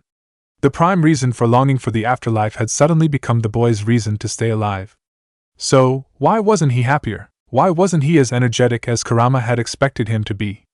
Did he doubt the blonde girl's words? Whole indeed, Kurama chuckled, not as darkly as he had once done, but friendlier. Although someone who didn't know the fox could have easily been fooled. Can you feel that, Naruto? What? It is the presence of my other half. The fox bared its fangs in a wide grin. And my other half resides in your proverbial other half. And here I thought fate had no sense of irony. Since when did you believe in fate? Naruto grumbled. I can't believe it. I saw her, Kurama. I saw what pain made of her. Yet you doubt when you hear that she's brought back to life? You, of all humans, should be aware that the Rinnegan is capable of extraordinary things. I told you about the moon, didn't I? Kurama looked down at the frowning human. TSK, humans and their pathetic memory spans. The man I regard as my father, the Rikudo Sennin, was the last known wielder of the Rinnegan. He created the moon on his deathbed, shortly after he released me and my brethren. Ah yes, you told me, Naruto blinked. But to bring someone back from the— Wait, didn't Pain keep one of his paths back during our battle? The one that was heading towards the path that you took down first? Kurama nodded slowly. Perhaps that one had the ability to bring people back from the death, and Pain himself had the abilities of all his paths. The young Jinchuriki began to chuckle. It might really be true, Aji-chan might really be. Something rumbled, and Kurama looked up again. He too began the smirk. True indeed. Come on, let's take back your mind from that filthy parasite, the massive fox laughed. I can feel my other half. It somehow is starting to slip into your body. Impossible, Black Zetsu rasped. You reversed the flow of Preta path. And now you lose. Ajisai gave him a determined glare. I can see the chakra churning, she smiled. Naruto's chakra was bright, while that of the Kyuubi was a dark orange, nearly red. It was rapidly overpowering Zetsu. First that Yamanaka interfering and now you. Do you annoying pests truly think that you can stop me? You will never prevent Mother from. Zetsu struggled to remain in control, but in front of the might of the complete Kyuubi he fell short. Zetsu had always been a manipulator, not a fighter. Naruto fell over while fighting against those overwhelming odds. If he had not been so terribly close to his goal, Zetsu might have realized that it was in vain, but with his mother's return literally minutes away, the dark matter leaked from Naruto's right side, and the only thing preventing Naruto from collapsing was Ajisai's hand, which still had a firm grip on his shoulder. She did not relent, continuing to push the half of the Kyuubi which Jiraiya had sealed into her arm. Isolating it in that arm may not have the most stable option, but it also had the benefit that she wouldn't perish from the Biju's removal. She was not a proper Jinchuriki, after all. Of course, Jiraiya had warned Ajisai that this solution wasn't exactly stable, and that it was likely that the creature would struggle for freedom, except that it hadn't. Whether it had willingly cooperated, or if the seal itself had still been too strong for the Kyuubi to create problems, Ajisai couldn't tell. The fact remained that the Kyuubi had only aided her, instead of acting as a burden. Damn, that hurts. Ajisai heard his strained voice, and without realizing she held her breath. Was this Naruto? Was Zetsu truly gone? She couldn't see Zetsu anymore, so, during battle a shinobi has to be prepared for everything. Always expect the unexpected, this was the maxim which the teachers at the academy had repeated over and over again. It was easy enough when applied in theory, but in practice, the real world was always so much more difficult than how the books made it appear to be. Of course, even seasoned shinobi could make the same mistakes. It wasn't just a mistake that rookies made.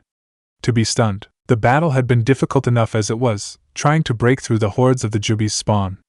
With the toads, slugs, and the variety of monsters which Ajisai had called forth at their side, the battle had slowly turned into their favor. Seemingly, of course, whatever progress they made was soon enough lost, as this was a battle of attrition more than anything else. A battle of attrition against a creature of which they couldn't even sense the limits of its power. Hinata wondered why the others never seemed to realize that they were merely a distraction so that the real fight could be fought elsewhere. That crucial battle, it had been won, and now they were facing something even worse.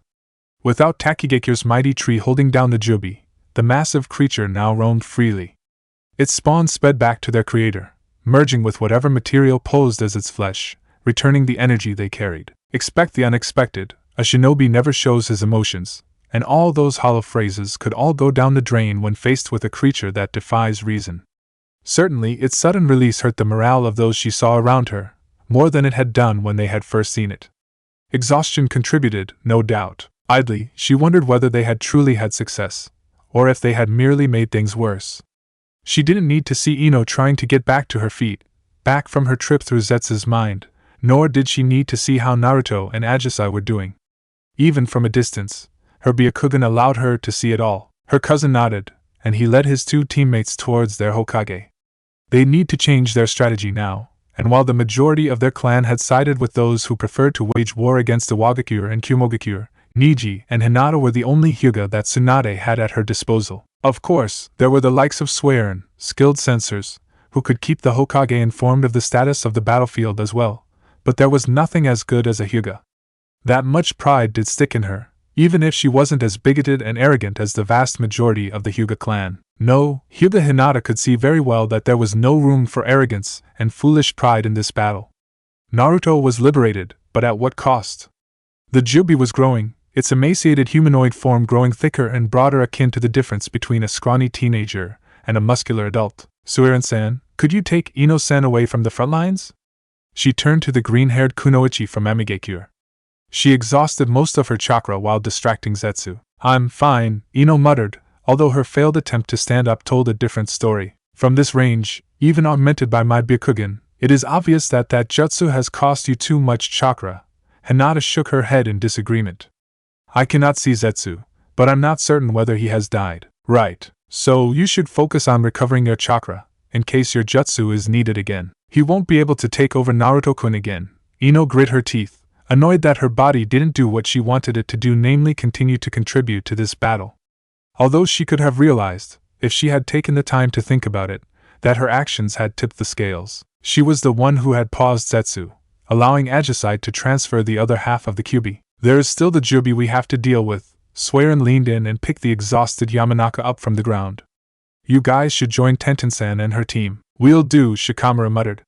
Come along, Choji. It seems your clan's jutsu are going to be important against a big creature such as that. I don't know if I.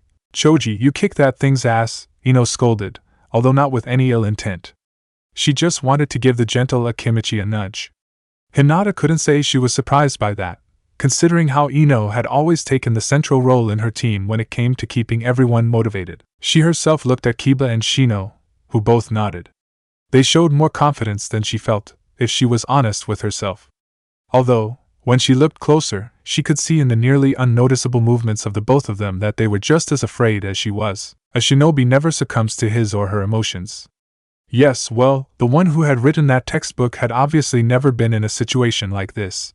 Even seasoned jonin were shaking in their sandals right now. There was an odd moment, when the surreal feeling was only processed by some remote part of his mind.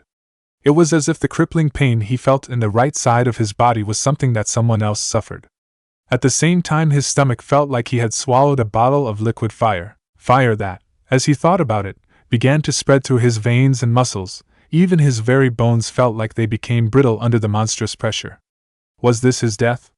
Was this, when he thought he had finally succeeded even when all the odds had been against him, the moment where he still ended up in failure? No, the simple answer came from within. He hadn't failed.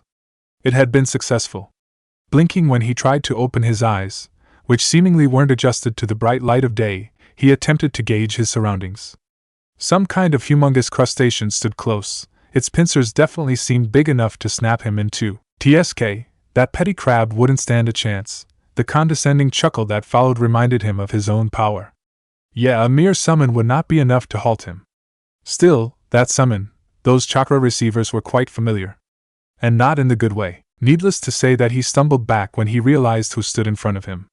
Orange hair, purple eyes with that eerie ripple-like pattern, it was enough to put him on the wrong track. At least for a moment, when the tears that blinked underneath the legendary dojutsu, and the impact of the body that now hugged him tightly. Aji-chan? Naruto could barely believe what he was seeing. Naruto-kun, she didn't look up, but her one-armed hug only got tighter, desperately clinging to him. Now that he looked closer, he saw her broken left arm. He saw her shaking shoulder, as she cried to his chest. You're hurt. I'm fine, she sniffled. You, better than I ever thought I would be. Naruto couldn't help but smile brightly. They stood amidst the ruin of a village, filled with the remains of the slaughtered population, while an allied force of shinobi was facing the monstrously strong Jubi. Half his body felt like it was broken and reshuffled, and yet he had not felt this happy since before he had left Amigakure. So, what else could he do? He carefully avoided touching her injured arm, and lifted her from the ground with a hug of his own. I thought you were dead. He swallowed away his tears, at least he tried. Ever since she had wriggled her way through the emotionless shell that he had created before he regained his memories, she had been able to affect him. From a logical point of view, he had even worried that her hold over him was too great. Since he had his memories back, things had only worsened, to the point where he didn't even realize how irrational he could act. With his memories back, however, it all made sense. Ajisai kissed him on the cheek. I was dead, but Pain Nagato brought me back. I was given his eyes, and she trailed off, suddenly a bit self-conscious about her changed hair color. Do you know what my favorite color was before Zetsu screwed me over? Orange, Naruto smirked. He put her down, much to her displeasure. Give me your hands, Kurama wants to repay his debts. He seems to like you quite a bit. Don't make me sound like a softy meatbag. I'm only doing it because I owe her, Kurama growled from inside the seal. And you should hurry. The Jubi seems to be preparing an attack. That flower-like thing that is budding on his back is bad news. Rein in your emotions and focus, because the battle isn't over yet. You're right, Naruto answered out loud, leading to him having to repeat Kurama's message to Ajisai. And he insists that you give me both hands, he relayed another message. Extracting his other half from your right arm practically destroyed your tenketsu there. He'll fix it, though they'll stay sore for a while. Well, a bit of pain is better than not being able to channel any chakra through my arm, she smiled happily. How are we going to beat that thing? Mokuton has been strong against every Biju in history, and with the full might of Kurama behind it. Naruto shrugged. Best odds we could possibly get. She and the crab are with you. He nodded at Konan. She helped teach me how to wield the Rinnegan, Ajisai grimaced. It was a little underhanded perhaps, but Naruto had deliberately distracted her at the moment he channeled Kurama's chakra into her arms. The broken bone setting itself was not a pleasant feeling, and the tenketsu of her right arm. Ajisai wondered when Kurama would consider something to be painful, because this felt worse than just sore. Rinnegan. I wonder what kind of dojutsu that thing has. A red Rinnegan with Tomo through it? He remained pensive for a few moments, half-heartedly waiting for the Kyuubi to fill in that blank. And where is Zetsu? Try to focus on the Jubi first. After all the effort that parasite put into keeping control over your body, Zetsu should be completely out of chakra, so you can hunt that accursed thing down at a later time, Kurama advised. As for what the Jubi can do, I do not know. The Rikudo Sannin managed to defeat it, but was unable to kill it. He sealed it within himself. He said it was the most difficult battle he ever faced, but nothing about what it could do, only that the world would end if it should return. Naruto recounted the words which Kurama had spoken earlier. Aji-chan, you and Konan should join the others. Together, you'll stand stronger. Ba-chan, Ino-chan, and all the others will need our help. What about you? She tried not to let it show, but Ajisai was displeased that he didn't want her at his side during this battle. I'll try to bind its movements. Hopefully my jutsu are able to drain it of some of its power as well. Though Kurama mentioned that the Jubi won't let me do that at my leisure, and he'll probably try to kill me while I try to bind it. That's where you and the others come in. I don't think I can win this without you. He smiled at his orange-haired girlfriend. And you drop this, he threw something small at her, before jumping towards the Jubi. Bewildered, Ajisai looked at the object that he had just given her. It was a familiar wooden ring, one she had been missing ever since she had been brought back to life. Whatever challenge lay ahead, she felt all worries vanish as she put her ring back where it belonged. I love you too, Naruto-kun, she muttered under her breath. Let's go. Konan nodded, and the two of them rushed off towards the gathered shinobi. Well, he had been warned. Kurama definitely had warned him twice. Before, it was only half, only yang, but now it was so much more. Complete, balanced, both yin and yang combined, Kurama had grown vastly more powerful than before. The fact that the Biju had been forced to survive as only half of himself had only led to him getting stronger. The fox had seen injured humans struggle, gaining strength from adversity, but up till now he had never understood. Until Minato, there hadn't been anyone who had managed to truly injure a Biju. Proud of his overwhelming power, Kurama had never realized how weakness could make a mind stronger. Perhaps it was this pride that had enabled that accursed Uchiha to enslave him, Kurama could but guess. It was irrelevant now.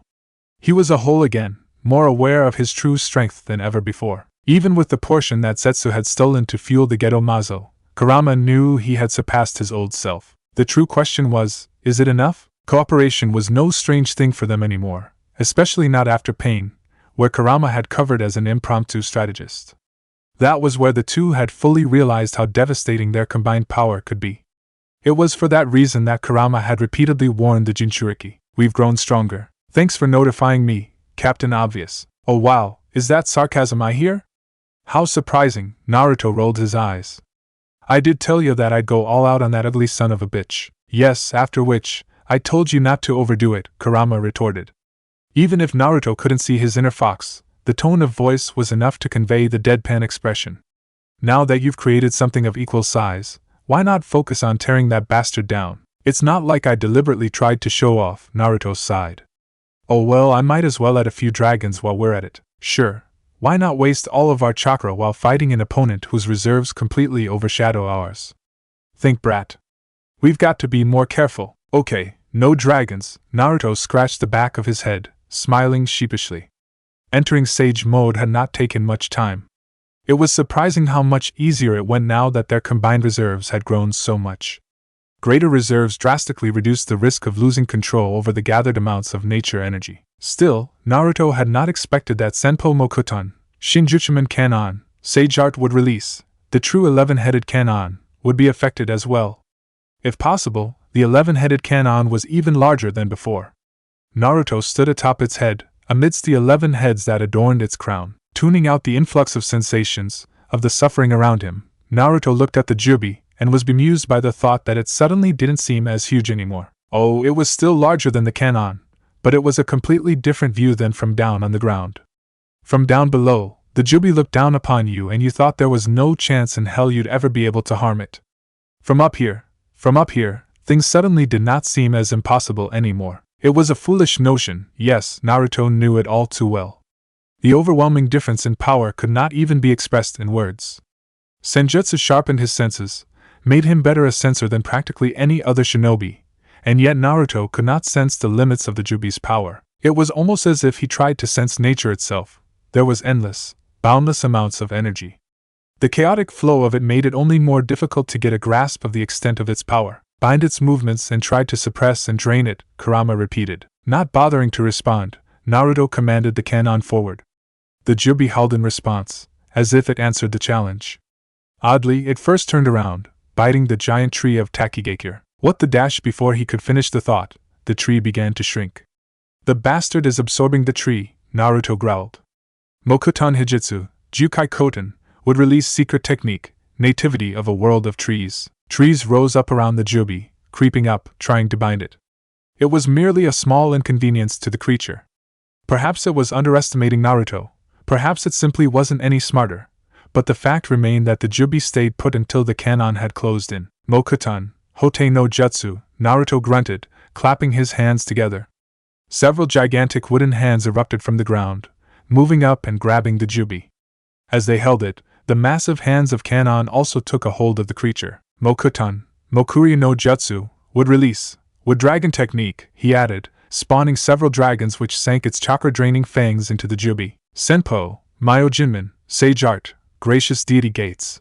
The Jinchuriki followed up immediately after. Wooden gates, Crimson Torai, fell down from above. Naruto had used the attack before, to immobilize the Kyubi. It seemed it was just as successful at binding the Jubi. A gate fell on each of its 10 tails, and several even greater gates held down its torso and arms. How'd you like that, bastard? Naruto panted. Whether Kurama was complete or not, an onslaught like this consumed insane amounts of chakra. Naruto felt that his sage mode had already run out, and created a wooden clone to keep control of the cannon. He had to take a few moments to refuel, even though Kurama urged him to hurry. Something is off, this is too easy. I know, Naruto frowned. But its flesh is strangely wood-like. Perhaps that's why my jutsu have a stronger effect than you expected? A creature this powerful, no matter how mindless it has acted up till now, should not be bound this easily. It should have tried to evade, or tried to break free when the restraints were weaker. No, this isn't right. That was the only word she could use to describe what she saw. With her jujitsu, she could easily see the insane amounts of chakra that had been used in this fast combination of jutsu. Especially the red gates, or whatever the things were that pinned down the Jubi, they were awe-inspiring. The Jubi howled and struggled weakly, but seemed unable to escape. Perhaps our plans were a bit premature, Ajisai smiled proudly, idly touching the ring that once again adorned her finger.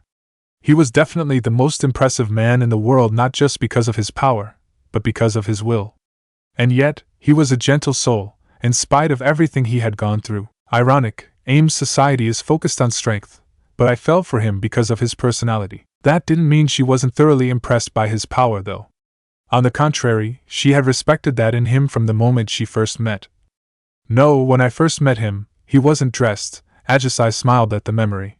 Him opening the door in his birthday suit was not something she had expected at that point at all. All she had seen at that time was an attractive, naked young man, whom she was ordered to guard and show around the village. At that point, she hadn't even known that he was part of Akatsuki, nor how strong he truly was.